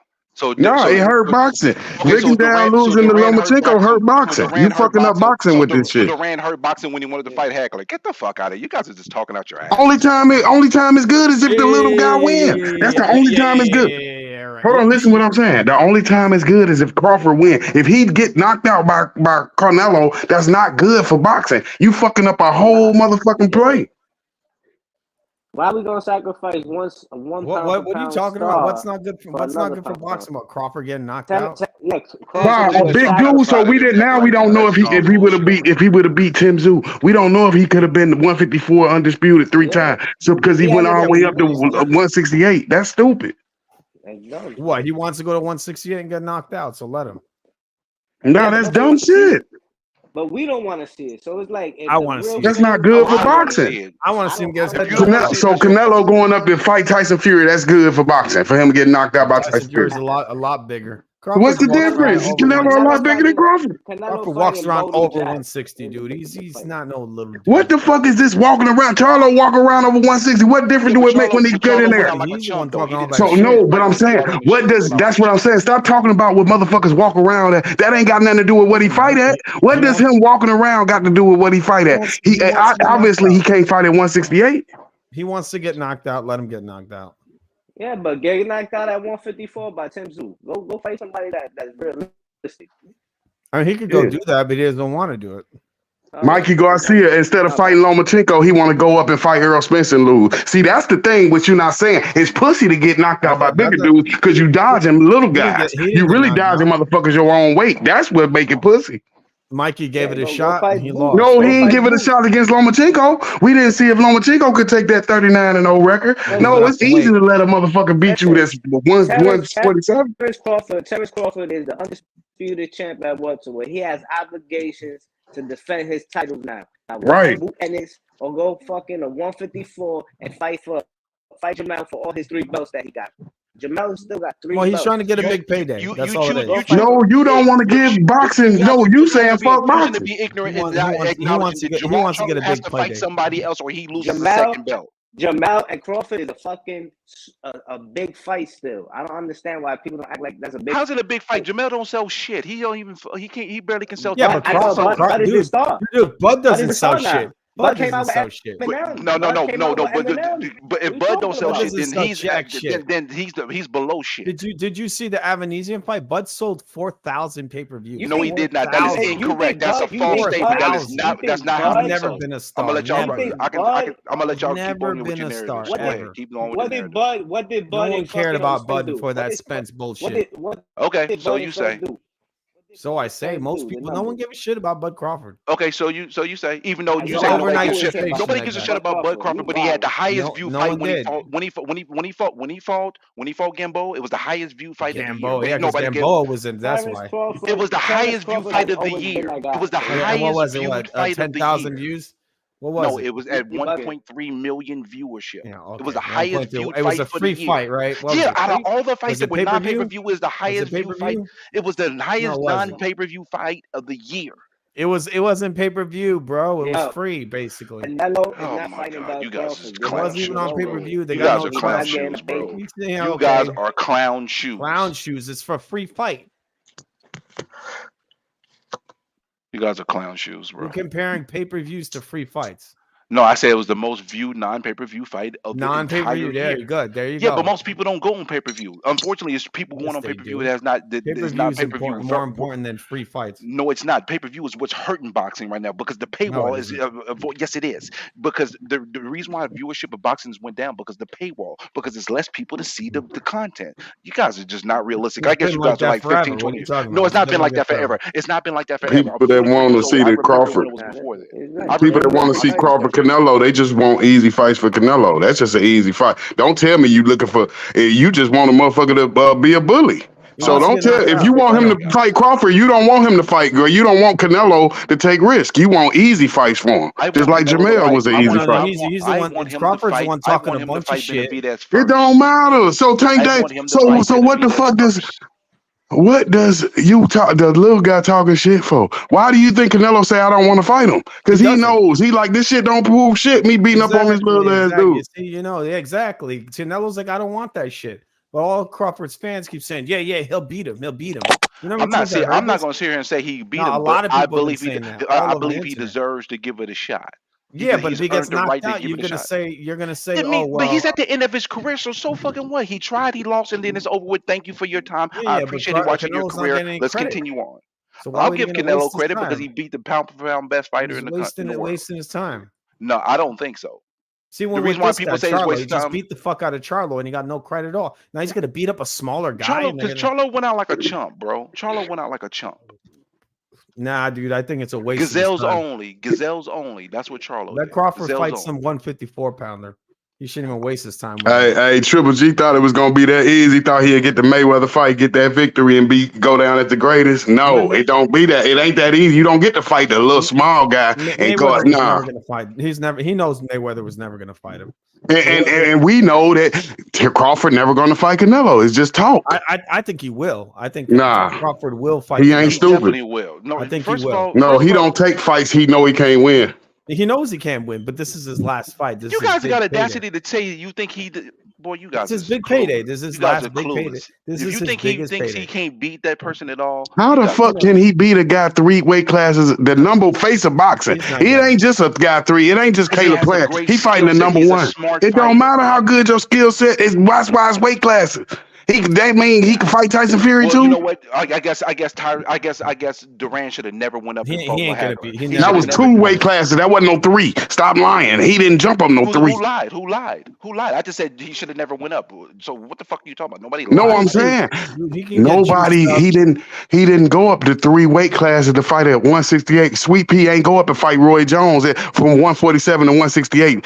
That's what he told Larry Merchant. He said that's preposterous. I'm 147. What the fuck I look like going up to fight a 168 pounder? That's exactly what he told Larry Merchant, and that's exactly what you want Crawford to do with Canelo. That don't make no sense. So you think Sweet Pea could beat Roy Jones at 168? No. Good as Sweet Pea was. The same shit gonna happen to Canelo. And Sweet Pea just as good as skilled as Crawford. No, Sweet Pea was better than Crawford. Come on. And he still couldn't beat Roy Jones. Sweet Pea had his problem with something else. He was better than him. Come on. So why do you think 30 years later you think the best guy could beat biggest middleweight? What I think is about that. If that man feels that he can be able to do it, then who am I to say that he can't? Yeah, but you're gonna shit all off of Canelo. So what's No, the I'm point? not. I know It does nothing for Canelo. I'm not shitting Nothing. on Canelo right now for what. If I was Canelo, I wouldn't take that fight. No in hell would I take that fight. I probably wouldn't either if I was He's Canelo gonna get too. no credit at all. So what's the point of it? There's See, no I'd point. give him credit because he beating the pound for You pound. would, but great. most people wouldn't. Lomachenko didn't get no credit for beating Rigondeaux. And that was only 2 weight classes. Remember, Lomachenko said he didn't want that fight with Rigondeaux because he said, "I'm not gonna get credit because this little guy fighting me." Yeah, it's pointless. It's not a good legacy fight. All right, so let me ask you a question. So what if Bud goes to 154? So right, just so you guys know for certain that right now Charlo He's got to go to fight 160. He's got to jump to 160. Let me finish. Charlo has to fight his IBF mandatory, right? But right now, Bud is being lined up to be the mandatory to fight the winner between Zoo and Mendoza. So let's say Bud decides to fight the winner of Zoo and Mendoza. Let's say he beats Zoo. Then he fights Charlo and gets undisputed. Is it a big no if he tries to fight Canelo as his last fight at 168 after being undisputed at 154? Nah. He has to jump to 160. He has to do 160 and then one fight at 168. And if he does that, then yes, it'll make sense. He can't do 150 and then jump straight to 168. It's still not going to matter. He's got to do 160. If I was him, he's late in his career, right? 36 years old, basically. He needs to go to 160 at least, have a win there, and then jump to 168 and have one win. And then that's it. Let's do it next year. Canelo Crawford. If he just jumps to 150, that's not going to matter, dude. No one's going to give a shit still. I disagree. If he goes 3 times undisputed at 154 and then challenges, it's going to be fervor. 154. Y'all might be indifferent about it, but the masses is going to buy that fight. I mean, the masses will buy it right now, even without That's any true. of that shit. That's true. So he don't even need to do any of that. But at the end of the day, we all can agree that we want to see Canelo fight Benavidez and Boo Boo winner first. For the That's what I boxing, want, for the actual regardless. hardcore boxing fans, he has to have a fight at 160, or at least get a win at 168, and then fight Canelo after that. Yeah, if he gets 3-time undisputed, I don't care 154, 168, whatever. He is the greatest. If he can get it at 154, he gonna go down as the greatest. Because now it's gonna be more difficult. I don't think so. I wouldn't say it's the greatest because Not the the thing greatest is, at all, because the divisions are weak right now. So you can't. No, they not weak. Ain't nothing weak about They're nothing. very weak. You can't say nothing So weak because go look at 160. We Extremely got a unification fight at 160 that nobody gives a flying F about right now. This is the boxing. The divisions are real weak right now. There's not any real great fighters. This is why everybody wants to fight Canelo because he's pretty much one of the best. how is it that how is they weak? We at the greatest time ever. No, you no, just we're not. gotta you not giving Canelo. He one of the legends. Crawford one legend. These guys are active. It's not the greatest time ever. Crawford is not Please the don't lie to greatest me. welterweight. Not even close. No, he's one of the greatest. I'm saying we Yeah, but fight. you said this is one of the greatest eras ever, and I'm like, don't lie to me. I remember watching boxing in the early '80s. Don't lie to me. Yeah, I mean, you can look at Please the '90s. Felix Trinidad would have knocked Crawford the fuck out. Come on, that's an easy. You sure fight. about that? You sure Yeah, about definitely. That's easy work. Very okay, easy that work. sounds good. That You're sounds talking about good. a dude who could throw a fucking bomb, knock you out one punch. That Crawford sounds ain't good. that guy. Okay, he ain't gonna struggle in Amir Khan. Give me a break. He'll knock us off in one round. That sounds good. That sounds good. That sounds good. It's true. No, it's true to you, but it's not factual. It's based on your opinion. true to That's anybody, an opinion. No, that's an opinion, sir. That's an opinion. Okay. And you're entitled to have it, but it's an It's an opinion at the end of educated the day. opinion. No, they say the only reason people only say people got weak eras because they don't want to give guys credit. It ain't no weak era. If you the number one motherfucker now, I don't give a fuck if it's 2020 or is it 1920. If you the baddest middleweight in the world, you the baddest middleweight in the world. Ain't no fucking right weak now, era. for this era, yes. Yeah, of course you gonna always anybody even in the 80s, they said them motherfuckers was weak when they'd be like, well, back in my day in the 60s. No, that's not true. Like a That Mike is Tyson true. They would have did say crushed- them motherfuckers like, was you weak. look at- They you didn't look at the- respect You them. look at the boxers in the 80s, like you look at a Mike Tyson, he would have crushed Tyson Fury. Larry Holmes did not respect Mike Tyson. He said that motherfucker ain't real. Yeah, 'cause he Of didn't know. course. So it's the same shit that you saying now. So if Not Mike Tyson is in the 80s and they saying, well, in my day, motherfucker, it's the 80s right now, and they saying Tyson ain't shit. It had to wait 20 years for him to get respect. If he was around right now, he would have knocked Wilder out and Fury and all those guys. Yeah, that's what they were saying back then. They were saying, well, Mikey Marciano would have beat the shit out of Tyson. Yeah, they were saying that then. Those guys were not very good. That's the difference. It did change. I agree in some ways, but the guys right now just aren't as good as the welterweights we had in the 90s. And that's exactly when Tank and them get old, they're gonna be looking at the new generation saying the same shit. Well, these guys ain't shit, but they fought when I was around. They're not very good. These guys are not super good. They're really not. It's not that. It's just they're not very good. That's the thing. They're not. The competition isn't too good. The fighters aren't that good nowadays. They're really not. They're all cherry pickers. They got that obsession with the O, so they're constantly dodging fights. I mean, it's true, man. They're not very good nowadays. So I don't really rank them up that high. I mean, Bud didn't go through a murderer's row of fighters. He didn't. He didn't fight no all-time greats. You tell me an all-time great that he beat. Gamboa. They not an all-time great after you whoop their ass. If somebody ran through Canelo, he wouldn't be. So do you think Canelo is an all-time great? Yes. So Bivol has beat an all-time great. Yes. Mayweather beat an all-time great. He beat a smaller man, and Mayweather beat a drained to death young man. Again. So they beat all-time greats. So how many all-time greats has Canelo beat? A few of them. Oh, name them. Well, I mean, I don't think he beat Triple G, but in the third fight he did. Triple G is an all-time great. Yeah, that's what. So he did beat. So Triple G is the only all-time great. How many? He only beat one. He beat Miguel Cotto as well. He beat a couple smaller guy. But smaller guys, smaller guy. He beat a couple of guys. But he's great because of what he's done. You know, he's gone up in weight, and he's done some things that a lot of guys haven't done. So you got to put him in there. I mean, I've seen a lot of people saying Bud Crawford belongs in it as an all-time great, and I don't think he does because he's not beat any all-time greats, like zero. What all-time did he beat? None. Of Spence? Spence ain't no all-time great. Post-style. You don't like post-style? Post-style was never great. It was a B-level fighter. Yeah, but I think they not great because he got whooped. If he wins that fight with Crawford, he is an all-time great. But Postol was B-level. He ain't no all-time great. Really? Who did he beat? But the way you breaking it down, so damn, is Mike Tyson the all-time great? Did he beat any all-time greats? No, I don't think he did. But he is an all-time great. Yes, skill-wise, he is. Yes. Yeah, it is. Because he was a destroyer. He didn't go and just punch. That's what Crawford is, a destroyer. He makes his opponents look so bad that you can't give him you can't give his opponents any credit because he break them down so bad. So now you be like, oh, he wasn't shit. He ain't fought nobody. Crawford had to punch Amir Khan in the dick. He went to war with the little tiny Gamboa. I mean, that's a tiny guy. Crawford was way bigger than him. He's fighting these little tiny guy, Jeff Horn. I mean, come on. All-time great would have knocked Jeff Horn on 2 rounds. All-time great like Manny Pacquiao. That's what Pacquiao did. Yeah, old-ass Manny Pacquiao who beat the guy and got robbed. But that's old Manny. No, why he didn't knock him out in 1 round? You're talking about prime Crawford. Prime. You think prime Manny Pacquiao would have gone the distance with Jeff Horn? Prime Manny Pacquiao been knocked out a couple times. No, that by was guys we never heard of. And Jeff Horn got the win. See, FUTV, I can tell you dislike. No, he got a robbery. Right. He got a robbery. No, that ain't no robbery. It's only a robbery. See, Pacquiao never get credit for his losses. That's the thing. Low blows. That's not a real win. That he got headbutted and low blow to death in that fight, and they gave Jeff Horn a robbery win in fucking Australia. Come on.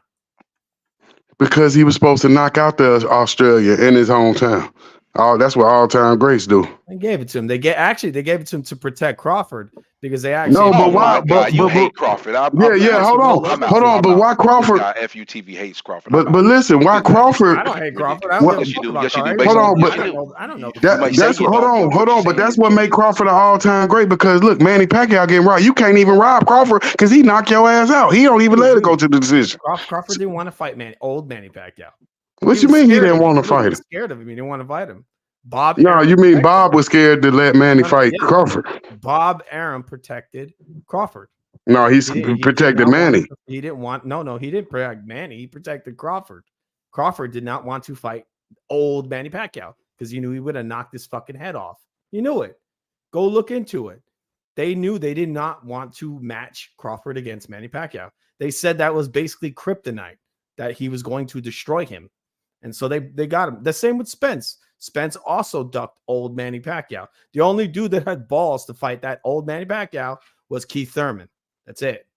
He was looking for Ugas. No one wanted him. Ugas got that old. And they did a bait and switch on his ass because he was getting ready for Spence, not Ugas. And then out of nowhere, Spence was like, "Oh, my eyes fucked up," and he ducked it. That's what happened there, man. So I don't give these guys too much credit. You're gonna duck that old ass Manny Pacquiao, and I'm gonna call you an all-time great. Come on. Nah, Crawford. I don't see Crawford ducking no Pacquiao. Oh, he did. He definitely did. That looked like the other way around. Dude, he would have crushed him. He would have definitely crushed him. That Manny Pacquiao that fought Keith Thurman would have crushed Crawford. He would have put him in the fucking ER. That dude would not have beaten that guy. He can't even beat these guys. Can't beat Ugas. Why do you think he could beat Crawford? So you think Ugas could beat Crawford? I thought he actually outpointed Ugas. He outpointed him, I thought. That's what you would have said. But you would have said the same thing with Crawford.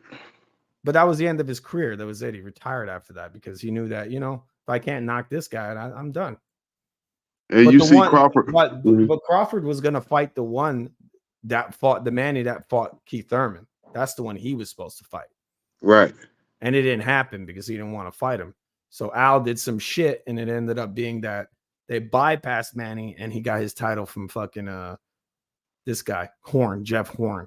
Mm-hmm. Oh, bullshit. And Manny definitely didn't lose that fight. That was a complete robbery. But you notice Manny don't get credit for his losses. This motherfucker get knocked out cold. They act like it don't happen. He lose too. And these guys don't never lose. He got credit. He lost. He lost some fights. But I'm not going to say. No, you saying he didn't lose. You saying it was a robbery. He's going to get knocked out when he's fucking 16 years old by some bum. When he's barely anything. And they're going to say, oh, that's prime Manny there. It's not. But what about when he got knocked out by Marquez? Put to sleep. Okay. He got knocked out by a juiced up Marquez. Mm-hmm. He fought a fucking drained to death, fat little midget who didn't get to take any steroids. That guy, you don't think that Marquez that Manny fought wasn't on steroids? The one. So why you keep fighting him? If you didn't fight him 3 times, why you fight him? Credit because he's giving him respect. He's fighting him again. Floyd that ain't respect. You take an easy fight. Floyd fought like a 38-year-old midget Marquez who was on any steroids. He was a flabby little midget. And Manny kept fighting him. Right. He fought the juiced up fucking Hulk version of Marquez. He got caught one punch. He was in a fight that he was winning. Nah, he wasn't winning. He got dropped.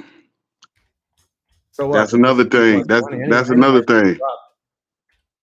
It's only Anybody can get dropped in a fight when they No, that's what I'm saying. But y'all making up shit. It was an even fight. You got both fighters been down. It's only 6 rounds. How the fuck can you say he winning? They both been down. It's a born. No, he was winning. He was outpointed. No, that's what you said. Didn't you say he was winning the damn horn fight and he lost that one? So this is what y'all do. Y'all get him to lose because y'all say he winning. He got robbed in the horn fight. What are you talking He about? ain't get robbed shit. Yeah, he did. Of course he did. So he got robbed in the Bradley fight too. So he got robbed in the Bradley fight too, right? Yeah. It's called clean effective punching. And the Bradley was landing taps and he was landing bombs. You're gonna give Bradley the fight for fucking taps? So listen to what I said. I just said shining slaps. Okay, remember what I said. He doesn't get credit for his losses. You saying he won the fight? That's 3 fights you said he won that he lost. All right. Yeah, okay, because he's basically won almost every fight he had. No, because he loses and you don't give him credit. Every time he loses, you got an excuse. The thing is, them guys are Floyd, are not Floyd. They don't get special treatment. They're not, everybody's not Crawford. They don't get special treatment. Or they're not Andre Ward. They don't get special treatment. Some fighters how he don't get credit. If he lose, you don't even say he lost. You say it was a robbery, so he does get special credit. Everybody else get a loss. When Charlo lost, didn't nobody say, well, he got robbed against I could say he didn't lose. He still got the loss on his record, didn't he? Yeah, so that's what I'm saying. You say that's what I'm saying. I don't. The difference between me and you, I don't make excuses. A loss is I don't be like, well, he won. No, a loss is a loss. All right, say this. Look, did Andre Ward beat Kovalev ever? Yeah, he beat him twice. Oh, he beat him twice. So he undefeated. So you saying low blows are now knockouts? Listen, okay. Low blows are now TKOs. Let me explain it to you. Is that how it works? I'm gonna explain it perfectly to you. 2 fighters fight. If you put your money on a certain guy, if you go to the casino and they cash you out, that's who won the fight. I don't give a fuck. Well, they robbed. No, I'm getting my money. So whoever, if you bet on the right guy, you collected your money. That's a win or loss. It's not about the logistics. Maybe it'll switch around one day and we'll actually have a fair sport that isn't fucking. It ain't no fair. Why the fuck would you think boxing is gonna be fair? This is the most corrupt sport. Professional sports. Let's hope Dana White buys this shit so that these motherfuckers make 500,000 at the most. And we get fair fights. We don't get this bullshit where some guy can punch a dude in the dick a bunch of times and get a win. Oh, so it's no. So you saying the UFC not corrupt? That's a fair sport. Not as corrupt as boxing. That's not as corrupt, but corrupt. I never seen a dude like a Andre Ward in the UFC punch a dude in the dick 5 times in a row and get a fucking KO win. Come on, man. How did Orlando Salido beat Lomachenko? With lots of low blows. There it is. This is a corrupt sport. So listen, if you put your money on Orlando, you are the smart guy. You're about winning and losing. You're not about being fucking fair. Fair is I'm not talking about that. I'm talking about the integrity of the sport. No, that is the integrity. I put my money on Orlando. They rule for that motherfucker. The integrity would be them saying, no, I'm not going to pay you because he really shouldn't have won that fight. That would be integrity. No. The integrity is you placing a bet based on the skills of the fighter. Right. Not that this motherfucker is going to drain this guy and then punch the fuck out of his dick. That's not a bet I would take. Look, when you but you don't know that when you betting on when you betting, you don't know nothing going in. Exactly. Look, we're going by what we see. Look, we're going to watch this fighter. We're saying he's technically better. So we pick him. And then we watch the fight. And this other motherfucker punches him in the dick 20 times. And there it is. That's not integrity. That is. Listen, you miscalculated. Okay. Hold on. Let me explain. No, let me explain. Okay, we miscalculated. Me and you bet. I bet on Orlando. Say you put your money on Lomachenko. Helping the integrity of the sport. Okay, I'm about to tell you. I'm saying going into the fight, man, that guy got 50 fights, man. This dude only got 2 fights. He ain't got enough experience. You say, man, this guy got 2 gold medals. He gonna beat him. We didn't, both of us didn't factor in. I factored in experience, but we didn't know, damn, they gonna be treating Lomachenko like a rookie. The people not gonna, they don't even give him the respect as a veteran, so they let this dude punch you in the dick. So it's politics. They looking at this guy like, oh, you just a young boy. Welcome to the NFL. He ain't gonna call. He letting you get punched in the nuts. Why you think they let rookies get ran over in the NFL? They let him get punched in the nuts. Now the next fight, Lomachenko not gonna let you punch him in his nuts like that. He gonna punch you back in the nuts. Do that shit down. But as a green, not experienced fighter, he let him get that off, brother. Yeah, they never let Lomachenko punch anybody in the nuts. He's getting he does. Yes, he does. When he get punched in the nuts now, he hits people back in the nuts. No, I seen it. Happening. I seen it. That's really not happening. No, Jermaine Ortiz hit him in the nuts. He hit him right back in the nuts. He's not. You think he didn't learn anything from that loss? That's what you're saying. He's a very smart fighter. He learned from the Orlando loss.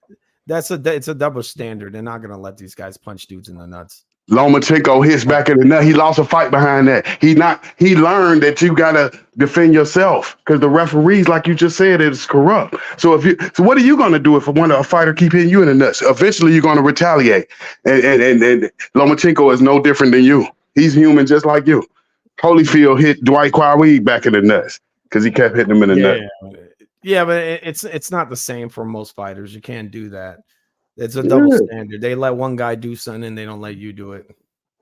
Yeah, Canelo gonna be like, damn, he gonna let you do it a while, then he gonna say, damn, the ref ain't gonna say nothing. Well, I gotta retaliate. I've seen it many times. A guy will get hit in the nuts and retaliate, and he gets the warnings. The other guy doesn't. Yep, that's what we talking about right there. I've seen dudes get disqualified for retaliating. Yep, that's what we talking about. And the other fighter gets the win, even though he's like retaliating to the nut shots.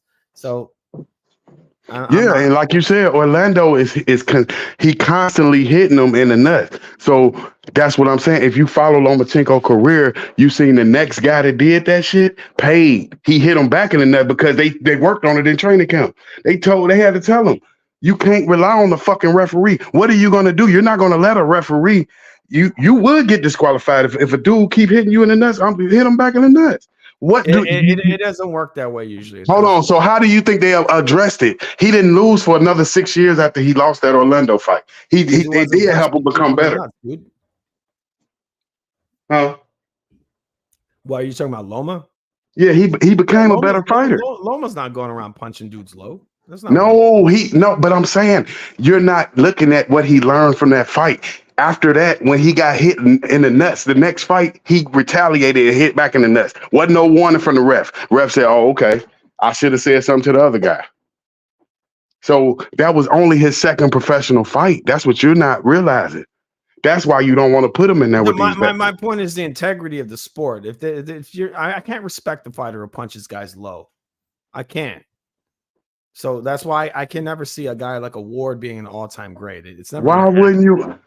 It's not going to happen. No, I'm saying I gotta respect Lomachenko hitting in the nuts because I know where it was born. Because listen, when I see Lomachenko hit somebody in the nuts, I know where it's coming from. You turned him into a dirty fighter. He wasn't dirty originally. Lomachenko is not a dirty fighter, but if you take it there, he will go there. The referee has to do their fucking job. It's not up to Loma to punch dudes in the No, referee. What if the referee was hired by me? We got to corrupt. That's what I'm saying. You got to corrupt referee. Double standard. So look, they'll hit him low. He'll hit them back low, and they'll take a point from him. And then no, you're right. Though I'm talking about we know about the corruption in the sport. So if I know that you're letting me get low blows off, the only thing you have is yourself to defend yourself. That's what I'm saying. You got to understand. You got to save yourself. It's hard to do. That's for sure. Mm-hmm. I mean, if you watch the Kovalev Ward fight, the second one, he's literally blocking his dick, and that's why he got hit with that right hand. Is because he's just blocking his balls. Yeah, dude. When he should have been retaliating to the ball. With a right hand, he got hit with a fucking blocking his balls. He got hit with a fucking right hand because his hands are super low. So, that's exactly what he should have been doing. That's destroying the sport. That's destroying the integrity of the sport. Exactly. But I'm saying you got to remember, he's been dirty too. How do you protect yourself when you're the victim? You got to think he's just not been the victim all the time. What about when he punched people in the nuts? You think Kovalev never hit nobody in the nuts? Very, very rarely. I probably most likely. No, I'm talking about by purpose. Oh no, not really. He don't need to do it. He don't need to do that? He's an extremely powerful puncher. You don't need to punch you in the balls. Mm-hmm. But that's what. That's like saying, how many times you seen Triple G punch a guy in the nuts? You don't need to do that. That's what bitches do. Trash fighters do that. Guys who can punch don't need to punch you in the balls. They punch you in the face, and they knock you out. There's no point in hitting guys in the balls. That's what, like I said, that's what bums do. Nah, Miguel knock you Cotto. out with a head punch. They got to hit you in the dick. Miguel Cotto put Zab Judah down with a dick shot. Yeah. Maybe he might have. He did put him down with a dick shot, but it was called a dick shot, right? It wasn't like called like, oh, get up, get up. Yeah. You're right. Kovalev was getting hit right in the dick. This dude didn't even give him 5 minutes. He's like, keep on fighting. Imagine if Cotto hit Zab like that, and the ref would have said, nah, you're okay. Keep fighting, right? Yeah. Just like the Usyk fight. Usyk was the same way, right? Yeah, that's fucked up if the ref would have done that, right? And they didn't. It was a low blow. It was a crazy low blow. So. Yeah, but some people saying it wasn't a low blow. Oh, yeah, it definitely was a low blow. And the Yeah, that's what I'm saying. So whoever chance, so if you with the low blow scene, you saying it definitely was. If you with the knock, you saying sometimes it was a knockout. like in the case of Kovalev with the Ward, he got hit with low blows like Zab got hit with, and they didn't call them low blows. Tony Weeks was saying, hey, continue fighting. He didn't give him the 5 minutes. He didn't call it a low blow. So Kovalev was forced to fight a guy after being hit with these crazy hard low blows. And think about my boy Lomachenko. He got hit with hundreds of them and couldn't even go down. He just had to take them. At least Usyk and them and Kovalev went down. This boy had to keep on. And that's what I'm trying to tell you. His legs was gone. I think if he doesn't take those low blows against Orlando, he probably wins the fight. He lost a close. He definitely would, because the thing is that he was coming from a pro. You know, he wasn't a pro, so he didn't know about these kind of dirty tactics, right? The pro level with the dirty tactics, right? Exactly. And no, not only the low blow, he coming in there at 160 and you 125. He came in there a middleweight against a lightweight. Remember? Those tactics is not something he's used to. But that's what I'm saying. They should have canceled the fight. Soon as he come in there at 147 and you coming in at 122, 126, you cancel that fight. But this motherfucker so confident with his 2 gold medals, he said, and I don't give a fuck. I'll still be the middleweight. Well, you know, with no blows. Yep. I mean, dude, it is what it is. I mean, I don't give guys credit when they're winning on cheap shit. You know, the record will say the guy won, but I don't see him winning. It's just bullshit. That's the only way to win, boy. You think Douglas would have beat Tyson without no dirty tactics? He was hitting him in the nuts, hitting him late, hitting him on the break. That motherfucker needed everything. Yeah, but that guy Mike Tyson wasn't in the right state of mind. Exactly, but you still had to cheat to beat his ass. You couldn't fight him. The kind of techniques that guy had, you have to be on. He's small too, you know that. Mike was the smallest heavyweight around. He was a little guy. He was a little guy. People don't know that. They think he was a giant. No, he wasn't. He was the smallest fucking heavyweight in the world at that time, and he was destroying everybody. He was little. And look at all them. He was like 5'10". And when he got beat with dirty tactics because he's a dirty ass fighter. He hit you with elbows. He hit you with headbutts. He's very dirty. He hit you with elbows. He wasn't. Yes, he was. What are you talking about? He's been dirty his whole career. Did you see Tyrell Biggs? At that time, he was extremely clean fighter.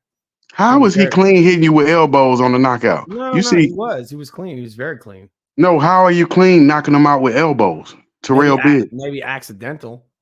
He wasn't a dirty fighter. You think Mike was a dirty fighter? He hit you with elbows and headbutts. Yeah, older Mike Tyson was. No, I'm talking about undefeated Mike Tyson. It knocked out Tyrell Biggs. I have to go back and look at it. From what I've seen, I didn't see any dirty tactics. He didn't need it. He didn't need to be dirty. Yeah, he was dirty. These guys is dirty. Yeah, maybe. I gotta go back and look then. You see how filthy he was. He gonna throw that headbutt, the elbow. I mean, there are a lot of guys who are dirty, man. They're throwing headbutts and elbows. There's lots of guys do it. You look, Holyfield did that shit like crazy. Right, because Holyfield is not going to back up against. You can't go straight back against Mike Tyson. So you're going to elbow field over there. All he throws is fucking elbows. Exactly. He should have been a Muay Thai fighter. He don't throw more elbows than Tyson. Wait, what was this person in the comments saying that these guys always on coke? Wait, who's on coke? I'm not on coke. These guys are, yeah. Lisa Snow. Elbows on, yeah, Mayweather loved those elbows, man. That's why they're up so late. Yeah, I'm up late. That's for damn sure. Yeah, Damn, I'm doing some work stuff, and I just jumped on the panel. Calm down. Yeah, that shit hurt, Lisa. You said we was on coke, and she ain't talking about no Coca-Cola. I'm not on coke. We don't believe in coke, Lisa. Yeah, I've never done coke actually. Hell no.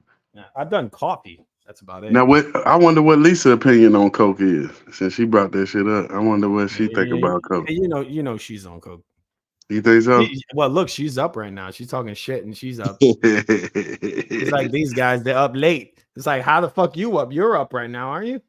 That shit do be funny when they accuse you of something they do it at the same exact time they accuse you. It's like when your girl catch you cheating, but she on a date too. I'm speaking in general. Lisa. Yeah, but Lisa, you up. You're up right now. Why don't you get on this panel? Lisa need to get on the panel, man. Yeah, she always texts. She got on here one day when dude said she was a dude, and Is that a dude? Is that a dude? Nah, she pretty. She I mean, it's rare. It's rare that you see women that are into boxing, right? Yeah, she showed herself. I think she in the Hawaii or some shit. Yeah. Oh, so what time is it over there? Is it early or something? Mm-hmm. I don't know what time it is in Hawaii. I gotta go look that up. Oh, all right, man. Cocaine is a hell of a drug, Lisa. Oh, I work the night shift, huh? Yeah, all right. Well, I'm working the night shift too right now. I gotta go to sleep soon. Yeah, all I'm saying is I don't respect fighters that do dirty tactics. That's about it. That's my argument, I guess. I don't respect them. I mean, other people can. I don't. Yeah, you got to get with this is a dirty sport you in. You shouldn't. It doesn't have to be. That's the thing. It does have to be. No, it doesn't. You're in it. Listen, you can't be a bank robber and don't like jails. You in the bank robbery because you know prison is a part of that shit. I know you like money. I know you like women and fast cars, but prison comes with robbing banks, sir. So you want to be a boxer, dirty shit gonna come with this shit. You fighting for your life. And I would do anything to win. Anything. That's what we have refs for, you know. And the refs are human that get paid off. You know, they just as corrupt. That's the problem, man. Mm-hmm. That's the problem. Yeah. Look, I agree. Look, if a guy hits you low, hit him low back. But the problem is that the referees don't give the fighters the same treatment. Some guys got special treatment. So if he hits you low and you hit him back low, they're gonna give you shit. Mm-hmm. They might disqualify you, and I've seen it before. I've seen fighters who have gotten hit low many times retaliate and lose a fight. So it's not the same, man. Yeah, you're right about that because you got to. Because look, if you just letting this guy do you like that all night long, you're gonna lose. That's why Lomachenko lost. You didn't even retaliate because as soon as you retaliate, you be like, motherfucker, you ain't calling it what I do. Then it's gonna be a thing. But you know, Floyd was cheating versus Manny, right? If you remember the fight, remember Floyd was raking Manny's eyes. He was doing a lot of dirty shit. Manny actually punched Floyd in the dick one time in that fight, and which is something you never see him do. And he did it in that fight. He punched him right in his dick, and it's because Floyd was holding him, and he was taking his hand and putting it over his mouth and raking his eyes. Like to me, that's some pussy tactics. That shows that you know you're not as good as this guy, and you're trying to be real cheap. You're trying to do some cheap shit. Because he did. He did it to Maidana too. Remember, Maidana bit his hand. Mm-hmm. He bit his hand. Why? Because he put his hand over his mouth. No, like, you got two dirty motherfuckers. What about what he's doing? That's what I'm saying. These two dirty motherfuckers. It ain't just one. You just got your favorite. You just going with the other guy. You don't go with Mayweather. You should do these two dirty motherfuckers. No, I don't think Maidana's a dirty fighter. Yeah, he's dirty. I think he's a rough fighter. He's rough. He's not dirty. No, he do dirty tactics. He hit behind the head. When you hit behind the head, in the back of the head, that's dirty. That's what I'm saying. You can only see it. You wave. Hold on, but you got to stop being so biased. You got your favorites. You got to just be boxing. Yes, no, you just picking one. You can't just say, "Well, he hit him in the dick." That wasn't dirty. But when he did that, all of it's dirty. No. I'm not biased at all. I'm not. Yes, you are. You're not saying it's dirty. You just picking one fighter when both fighters are being dirty. No, but Maidana's not a dirty fighter. He never was. When was he a dirty fighter? He never was. You never see him being dirty. If he hit you in the back of the head, it's because you moved your head and he hit you by accident. He don't intentionally hit guys in the back of the head. That was never his thing. You know, I've seen every Maidana fight. I've never seen him being dirty. He's rough. Yeah, he's real rough. He's a rough fighter. So he'll throw a lot of punches and he might catch you in the back of your head or wherever, right? Because he's throwing so many punches. But he's not like aiming for the back of your head, you know, or hitting you with dick punches intentionally. I never seen it. You said Manny Pacquiao punched him in the dick, but it's okay. No, Manny punched Floyd in the dick. Yes, that's what I'm saying. Because Floyd was being dirty, so he did. That's what I'm saying. So you only, so that's what I'm saying. You only say it's dirty when one guy do it. If they both doing it, they both dirty. You can't just pick your favorite fighter and say, well, he's being dirty. Oh, well, he did it. That's just retaliate. No, that's not. You're not being fair. That's like police brutality. No, I am. No, that's like police brutality. Whenever the police whooped their ass, oh, they was right. But when you beat the police ass, you ass going to life. That's what you're saying. No, that's not true. What you're saying. Look. If Floyd goes and he hits Manny Pacquiao with a fucking elbow in the face and breaks his fucking eye, right? And Manny punches him in the fucking dick because he hit him with a big ass elbow. I mean, what? You're gonna say Manny's the bad guy? Like he hit him with an elbow first, right? Yeah, so but you're saying, no, I'm saying you got your explanation for why he doing it, but where's the explanation for why Floyd doing what he does? So Floyd, he just well, there's a difference because he's initiating it. Floyd is initiating it. That's the thing. He's initiating the cheap tactics. And so the other guy retaliates. So you're going to say the guy that retaliates to the cheap tactics is no, that's what I'm saying. But why are you not saying Floyd is retaliating? You're just saying he's not, because he's like, no, that's what I'm saying, because you don't like the motherfucker. Which one of these? Hold on, which one of these niggas do? Hold on, listen who you named. You said Maidana. You said Pacquiao. Yes. So which one of these niggas is clean? So that's what I'm saying. It's a pattern. So when it comes to niggas, they dirty. Remember you said Crawford ain't shit. Remember? You're not understanding. The Floyd is not retaliating. He is initiating. He's the one doing the dirty tactics. No, you're just saying that because you don't like Floyd. That's the point I'm trying to tell you. You can't see what the other guy's doing. No, I do. No, you got your fact. That's what I'm saying. You got to stop being biased. See, I'm non-biased. I'm not biased. So no, you're just saying, oh, all my guys. Is not they not dirty. Come on, Maidana is a dirty fighter. What are you saying? Look. If you watch a fighter and he has 80 fights, right, and he's not dirty in a single fight, right, and some guy he fights some dude who's throwing elbows and fucking dick punches, and now this guy that never throws dirty tactics, he's never been a dirty fighter, is now throwing shit like fucking ball punches and all that. Dude, you know that it's not because that guy's a dirty fighter, it's because the other guy's a dirty fighter. He's retaliating.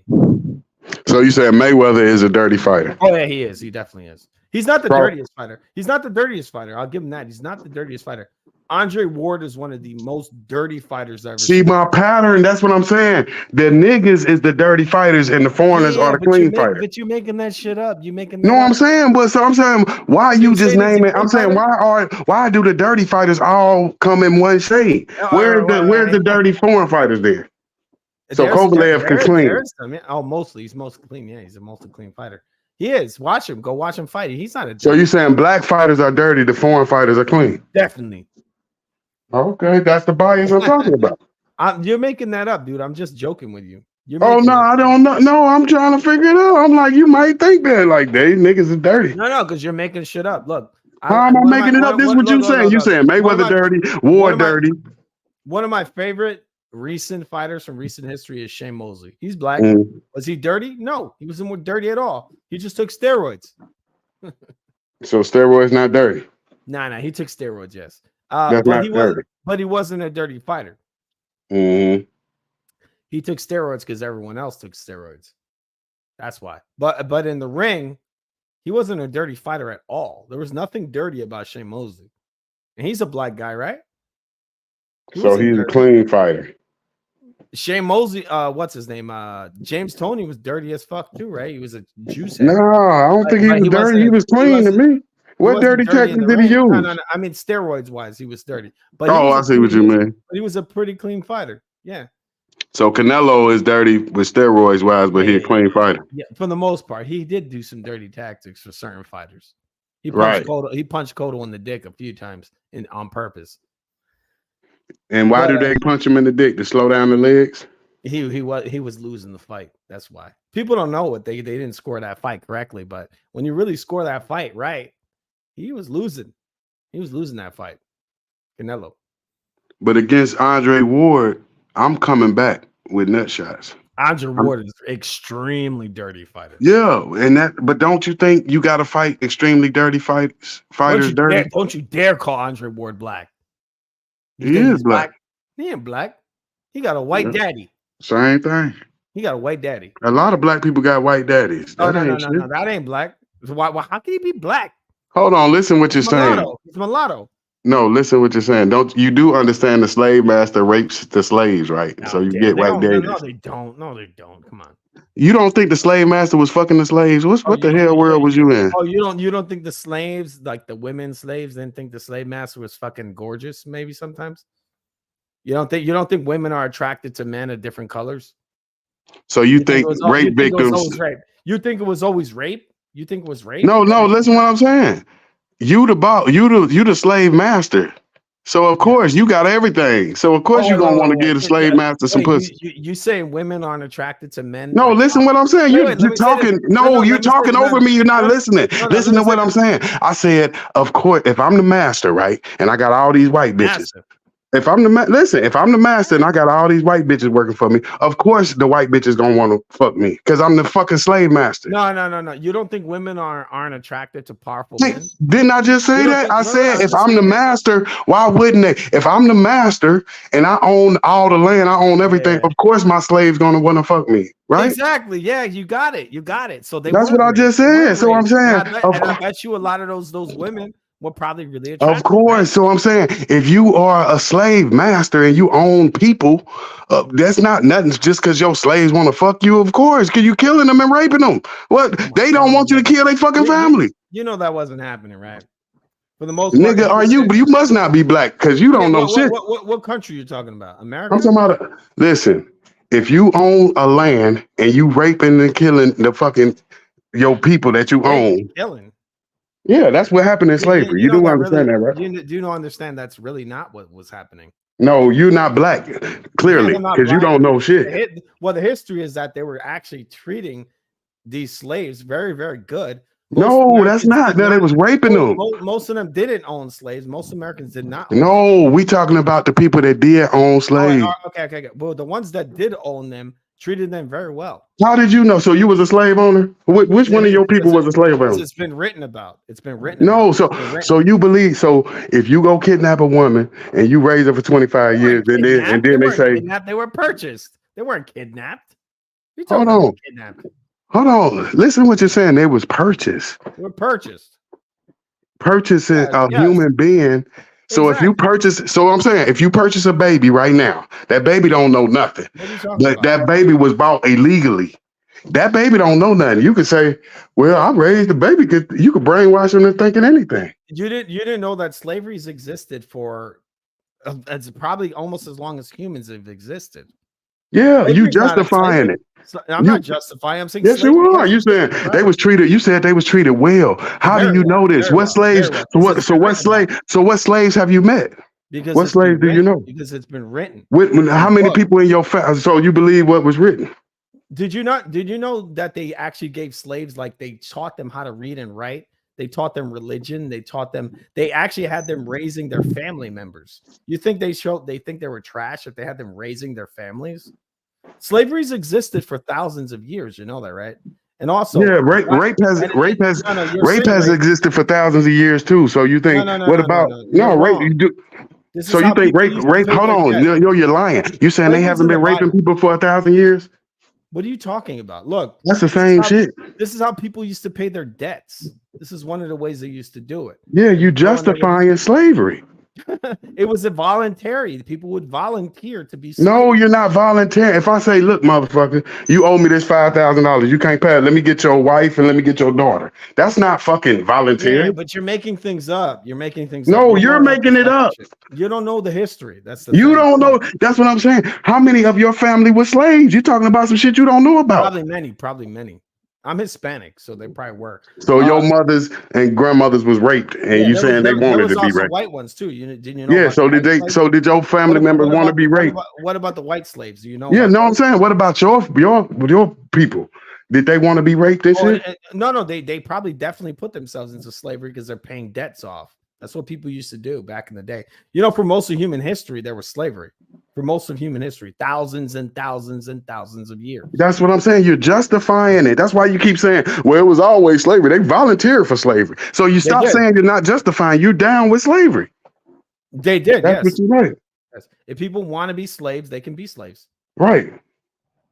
So you're justifying. So if you want to be a rape victim, you can be a rape victim. What are you talking about? Rape?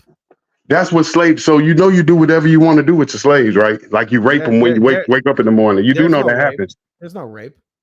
What are you talking about? Rape? You're making that up. There wasn't. So you saying slave victims never got raped?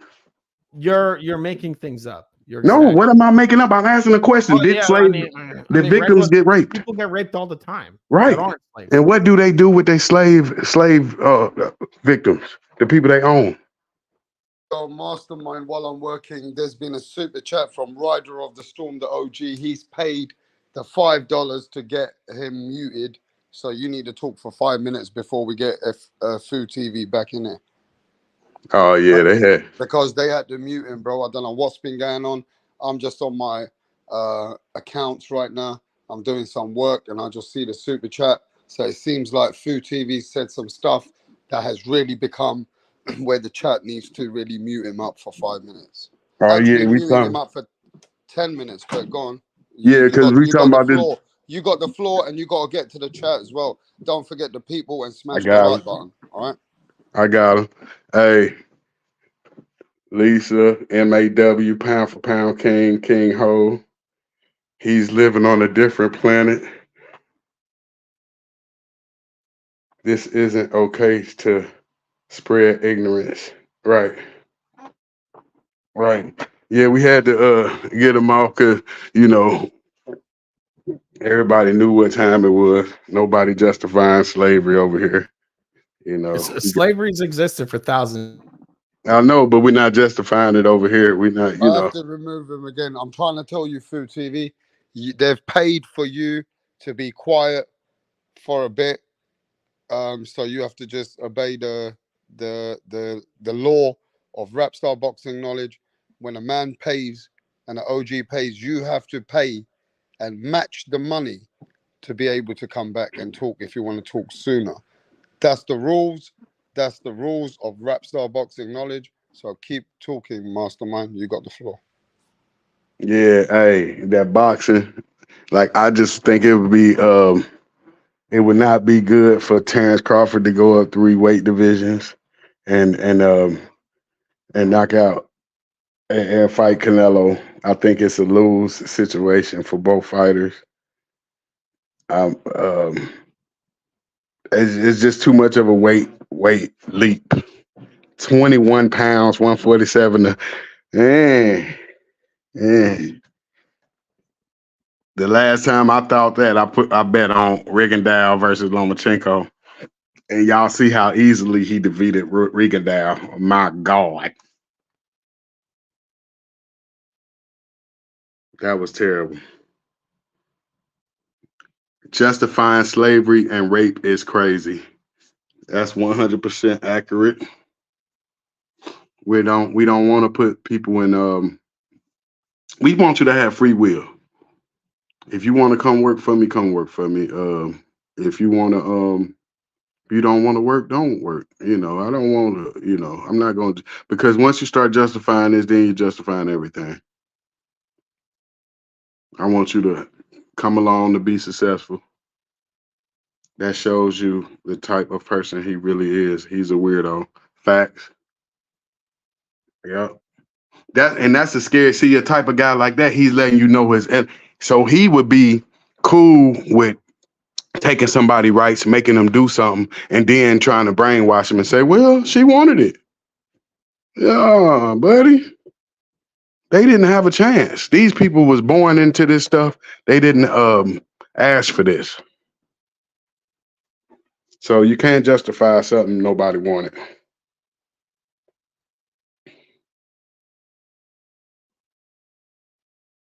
Can't justify nothing. Extreme takes. King Hove. I can't stand that ignorant MF.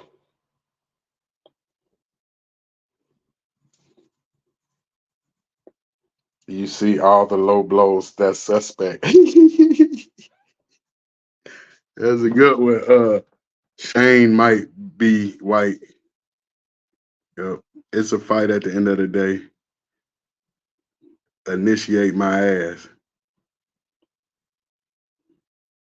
Every boxer has their way of getting ahead. No, there is no justifying slavery. Native Americans were put through the same thing. Exactly. We can't justify this nonsense. We got to let it be known. It's wrong. It's wrong. You talking about, but it was good to talk to him because see, they show you that's where America is. That's what they trying to push in the history books. Now teach the kids. See, he was really trying to teach you that slavery is justifiable. He's saying it's a good thing. That's why he was saying it's 1,000 years. He was saying these people wanted this, what they wanted. He says nothing wrong with it. So this is exactly the people that's trying to put this into the literature, and he wants to educate the youth with that nonsense. That's where America is today. So it was a good conversation so you could hear from the people that do justify slavery. That's why I was asking him if his people was slaves, and you know, did he justify what happened to his people?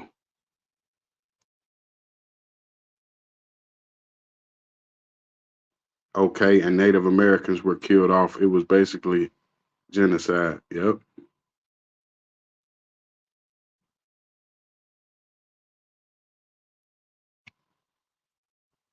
He sounds like he's very familiar with that bullshit. Mexicans have experienced the same bullshit, and to hear him say it's okay or they wanted it, that shit got me hot. Yep. Yeah, you notice when you got to justify stuff like that, you got to talk real fast because you're telling on yourself. It's basically you telling me that you're the type of person that would purchase a human being and make them work for you, and then say, "Well, it's not wrong. I paid for them." They're gonna be like, "Well, their parents sold them to me." See, you justify that shit. This is why we had slavery laws in place because of people like you. They passed smallpox and other diseases to Native Americans to kill them off and killed them and took over their land.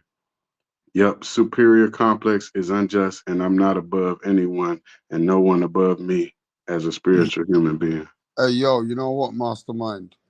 The Israel president has said he's going to kill every man in Palestine, or in that militant group. Israel is going in for the kill for the country, which has been coming at them, bro. He said he's going to kill every person in the country? Well, he said he's going to kill that, what's it called? Let me tell you exactly what he said. Yeah, Israel's going in, bro. They're going in because now it's a conspiracy theory war. It's a conspiracy theory war. They're blaming Palestine. But the truth is it really them to blame? Is the media really showing you the truth?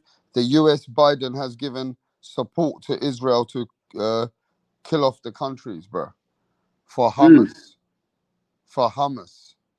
They want to kill off all them people. So the US is now standing with Israel. You understand? The US is part of it, bro. The US is part of always, when it comes to every war, they've always got to fucking play a part. And this is why other countries come to their country and start getting mad as well. You know what I mean? That's where you get crazy militants trying to attack the United States. Yeah, so how do we, that's what I'm saying. So that's what be confusing me. So whichever America side, whichever America pick, that's the right side? I don't know. If America's standing with Israel, what does that mean? So that means Israel right? Because we play like God. So if we roll with you. Israel created Hamas, just so you know. Talk about it. It's bullshit. They created it. That's their shit. This person over here is talking about Native Americans. Dude, Native Americans in America have it really, really good. There are multi-billionaire Native Americans in America, multi-millionaires, actors, business owners. America's been very, very good to Native Americans. To think that they haven't is to be ignorant. That's really what it is. Native Americans are very wealthy in America.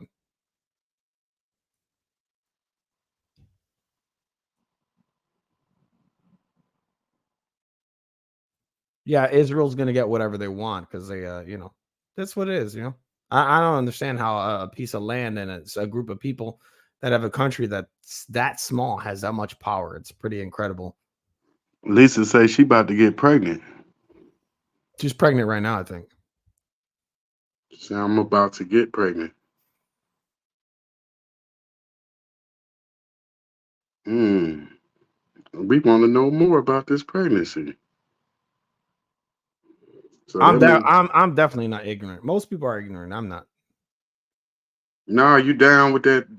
You down with the slave master? You want to? What are you talking about? Slave master? Slavery has been going on for thousands of years. Right? You down with it? I'm not down with it. Did I say I was down with it? I never said. Yeah, you said you justified it. I never said I was down with it. Yeah, you like it's good. You don't see nothing wrong with it. It's the thing that happened. That's how people used to pay their debts. It's in the Bible, dude. Go read it. Go read about it. Right. It's the thing that's existed. Actually, the real first really like slave owner in America who owned the person for life was actually black in America. A black slave owner. There was black slave owners, right? In America.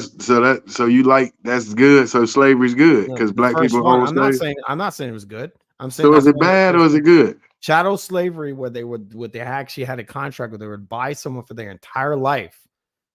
The first owner in America was a black person. He did that. That was not a thing that happened before that. People used to use slavery to pay their debts. That's what they used to do. They had a debt, so they would sell themselves for a certain amount of time, a year, 2 years, 5 years. They'd pay their debt off and they'd be done and they wouldn't be slaves anymore. That's what people used to do. They did that. So you down with that? What if somebody said they wanted to sell you their daughter to pay off a debt? Would you accept? Just sell their daughter? What? Yeah, they say I got this daughter, man. You can have her, but would you accept it for? I don't know why you're saying that. That's not what I'm talking about. I don't know. No, you said to pay debt. I'm putting you in a scenario if somebody owes you something. Daughter, who the fuck's gonna sell their daughter? Ain't that what slavery did? You think people didn't sell their daughters? People would sell they would send their kids off if they lived in a terrible environment. Yeah, if they lived in a very poor, violent environment, they would give their kids off. So how you feel about that? You feel that's good? Well, you got the Dahomey, right? The Dahomey, they made a movie called the Woman King. You ever heard of that? Well, the Dahomey were brutal murderers, slavers. So how did you feel about it? Did you like it? Did I like it? No, I think they were glorified in the film when in reality they were disgusting slavers who used to steal people and chop off their families' heads. And that's exactly how you justify these slave owners in America. They did the same shit. No, the Dahomey used to steal. So you said American slave owners didn't chop off slaves' dicks and shit? They didn't. What? Now what? That's a lie. You're telling the bold face lie. No. They did that. So you saying no slave had got their dick cut off in America? Oh, the Dahomey did it. The black Dahomey tribe, they used to chop people's heads off. So I'm saying, so you're saying, hold on, now listen to you. Don't try to overtalk this. This is you being racist. You saying no white slave master ever cut a black slave person. Very rarely. Maybe in a movie, probably. So how do you know? I'm saying that's what I'm saying. You're saying stuff. How do you know? You wasn't there. How do you know it's what been happened? written about? It's been written around for 100 years. You know what I'm saying? So you believe what was written? You said. So what should we teach the kids? Slavery was good or bad for America? I didn't say it was good. I don't think it's right for anybody to own anybody as property. I don't think it's right for anybody to be property. That's what America was, right? The end of slavery was the end of human beings being transformed into property, and that's all colors. That isn't just black. That's all colors, because there were white. No, but you keep bringing in. I'm saying, why you just bringing up the black slave owners and the white slaves? Why are you not talking about the white slave owners and the black? No, because people. You're justifying them, motherfuckers. People don't know about it because they don't know about what they don't know about. Of course, they know about it because they know they don't. They don't. Most people don't know about the white slaves. They only talk about black slaves. There was a fucking ton of white slaves in America. There was a lot of them. And people pretend that there wasn't. They're like, oh, there's only black slaves. That's not true. That's bullshit. That's all lies. That's like saying there's only black drug crack dealers. It's white crack dealers too. But no. Because most people actually think that all slaves were black. And that's not true. Nah, they know what it is. No, just like you said, all white, you got some white people that can play basketball. Now you look at it, it looks like a lot of black. Nah, it's not. This dude over here saying it's a small. No, it was not a small percentage. It was a huge percentage. We're white. That was a big percentage, very big.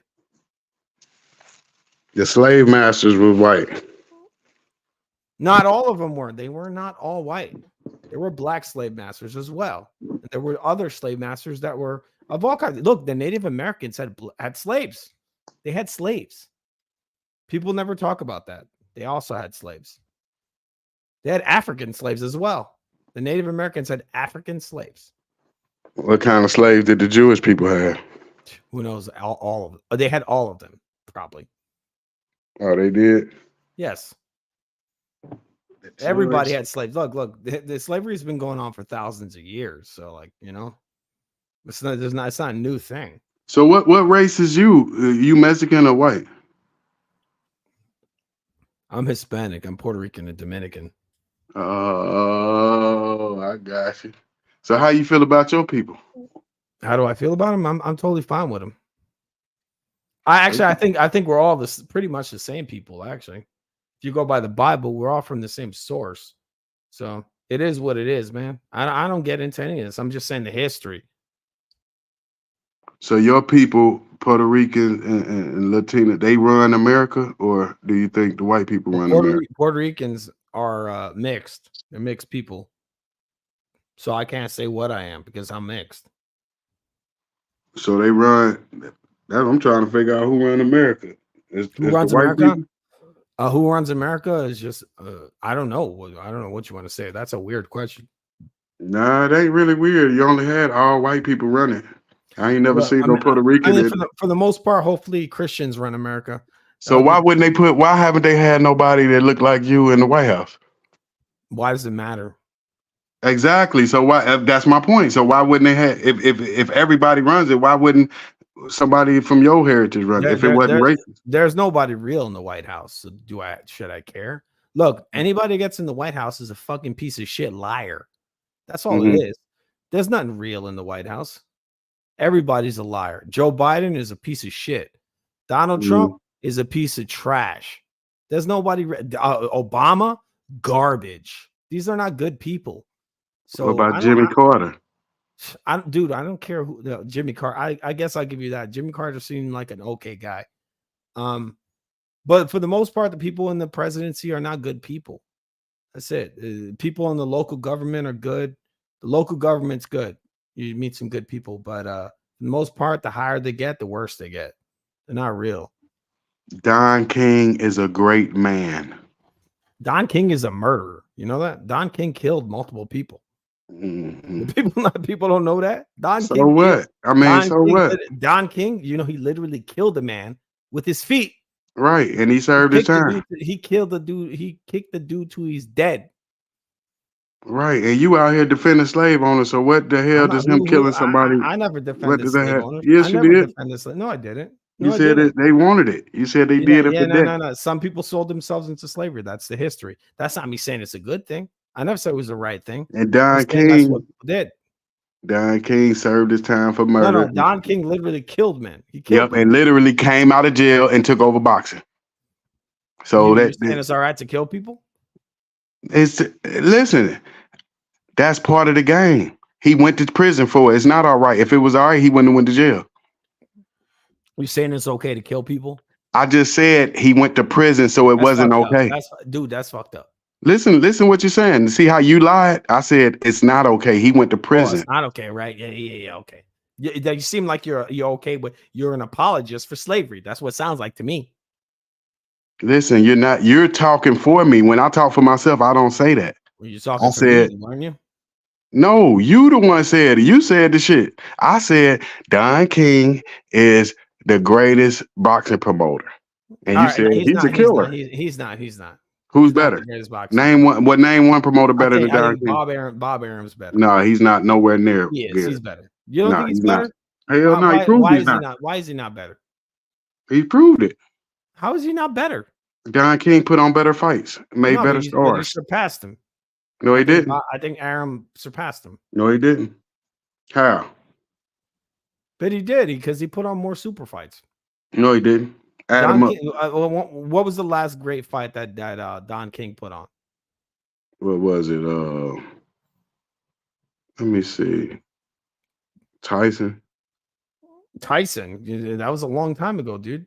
Yeah. Oh, yeah. I'm talking about now. I'm talking about, but if you add them up, he got Bob Arum's consistent, is he? He's been putting on big fights for a long time. He's number 2. That's a good spot to be in. Number 2, greatest all time. I think Bob Arum's ahead of him, man. Let's do the poll. Ask the comments who put on better fights. Don King is real close, man. He is definitely a super promoter for sure. Yeah, them number 1 and number 2. That's Tupac. I'd say that, yes. I think I'll say it'll be Bob Arum, Don King, and then you got maybe I don't think I'd put Al Heyman in there. I think Al Heyman's like way. I don't know who I'd put as number 3. Definitely number 3 would be Eddie Hearn, but Al Heyman is the new Don King. Number 1. He's just an advisor. I think Bob Arum is number 1, and then Don King after. And then you got I got King number 1, but like I said, I got Al Heyman. I got Bob Arum number 1. Now I can see why you got him number 1 because, like you said, he's been more relevant lately. So Don King got kicked out like 20 years ago. Because he's a big fight fan, man. He's a big fight fan. He's been putting on good fights for a very long time. You didn't know he was mixed in with the Ali fight with the George Foreman. Ali. Yeah, that's when he came in. That was his introduction. He's been doing big fights for a very long time. But remember, they both came in at the same time, but Don King took over the game. So in the 80s, what Don King did in the 80s. Don's been done for a long time, man. He's haven't put a big fight on for a long time. Yeah, he's been done for 20. Like I said, what was the last big fight that Don King put on? Yeah, you're right. He's been done for 20, but I'm saying what he's done in the 80s and the 90s when he took over the whole game, he had everybody. You know, the Felix Trinidad De La Hoya fight, that was Don King and Bob Arum. Yep. Yeah, that's Tyson, one of the biggest fights. Tyson Foreman, they put on a doubleheader. Tyson Foreman, there's another one. That was Don King and they the best.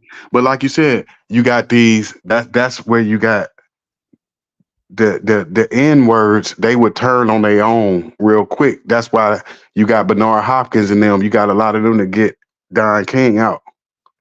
See, you ain't got nobody gonna turn on Bob Arum. Yeah. There's a person in the comments that what is this black helmet? He probably doesn't know the history of Puerto Ricans. It's like, dude, Puerto Ricans are mixed, okay? They're mixed. History of Puerto Rican. How can I say that? Look, they're mixed. I'm mixed. History of what? I got a lot of history. Many, many different histories. It's a branching path, you know. It's a lot of different branches. So I'm not gonna boil myself down to some fucking bullshit slavery garbage, right? There's a lot of Puerto Ricans that were not slaves. You know that for the most part, most black people were never slaves. The majority of black people on this planet were never slaves. They are not the descendants of slaves. They are not. What makes you the expert on black people? That's what people. Now you ain't even an expert on your own people. So how would you know black people? I am. The majority of black people on this planet were never. How do you know so much about black people? Where did you get? How many black people are on this planet? You tell me. No, I'm saying, what makes you the expert on black people if you ain't even black? You tell me how many. No, you tell me. What makes you this expert? There's over 1 billion. They were all slaves. Were they all slaves? No, I'm saying, how do you know so much? You know, you telling me about all my people. Tell me about your people. Well, how many of y'all is? That's what I want to know. Don't tell me about my people. Well, let me clear this up. The majority of black people on this planet were never slaves. No, I'm saying you keep talking about black people. Tell me about your people. How do you know my people better than your own people? Not slaves. Everybody's all the same people. You know that? Yeah, you right. So why is you talking? So I'm saying if everybody the same, you supposed to be an expert in your own people more than black. How would you know black people better than black people if you're not black? I'm talking about the history. Yeah, tell about your history.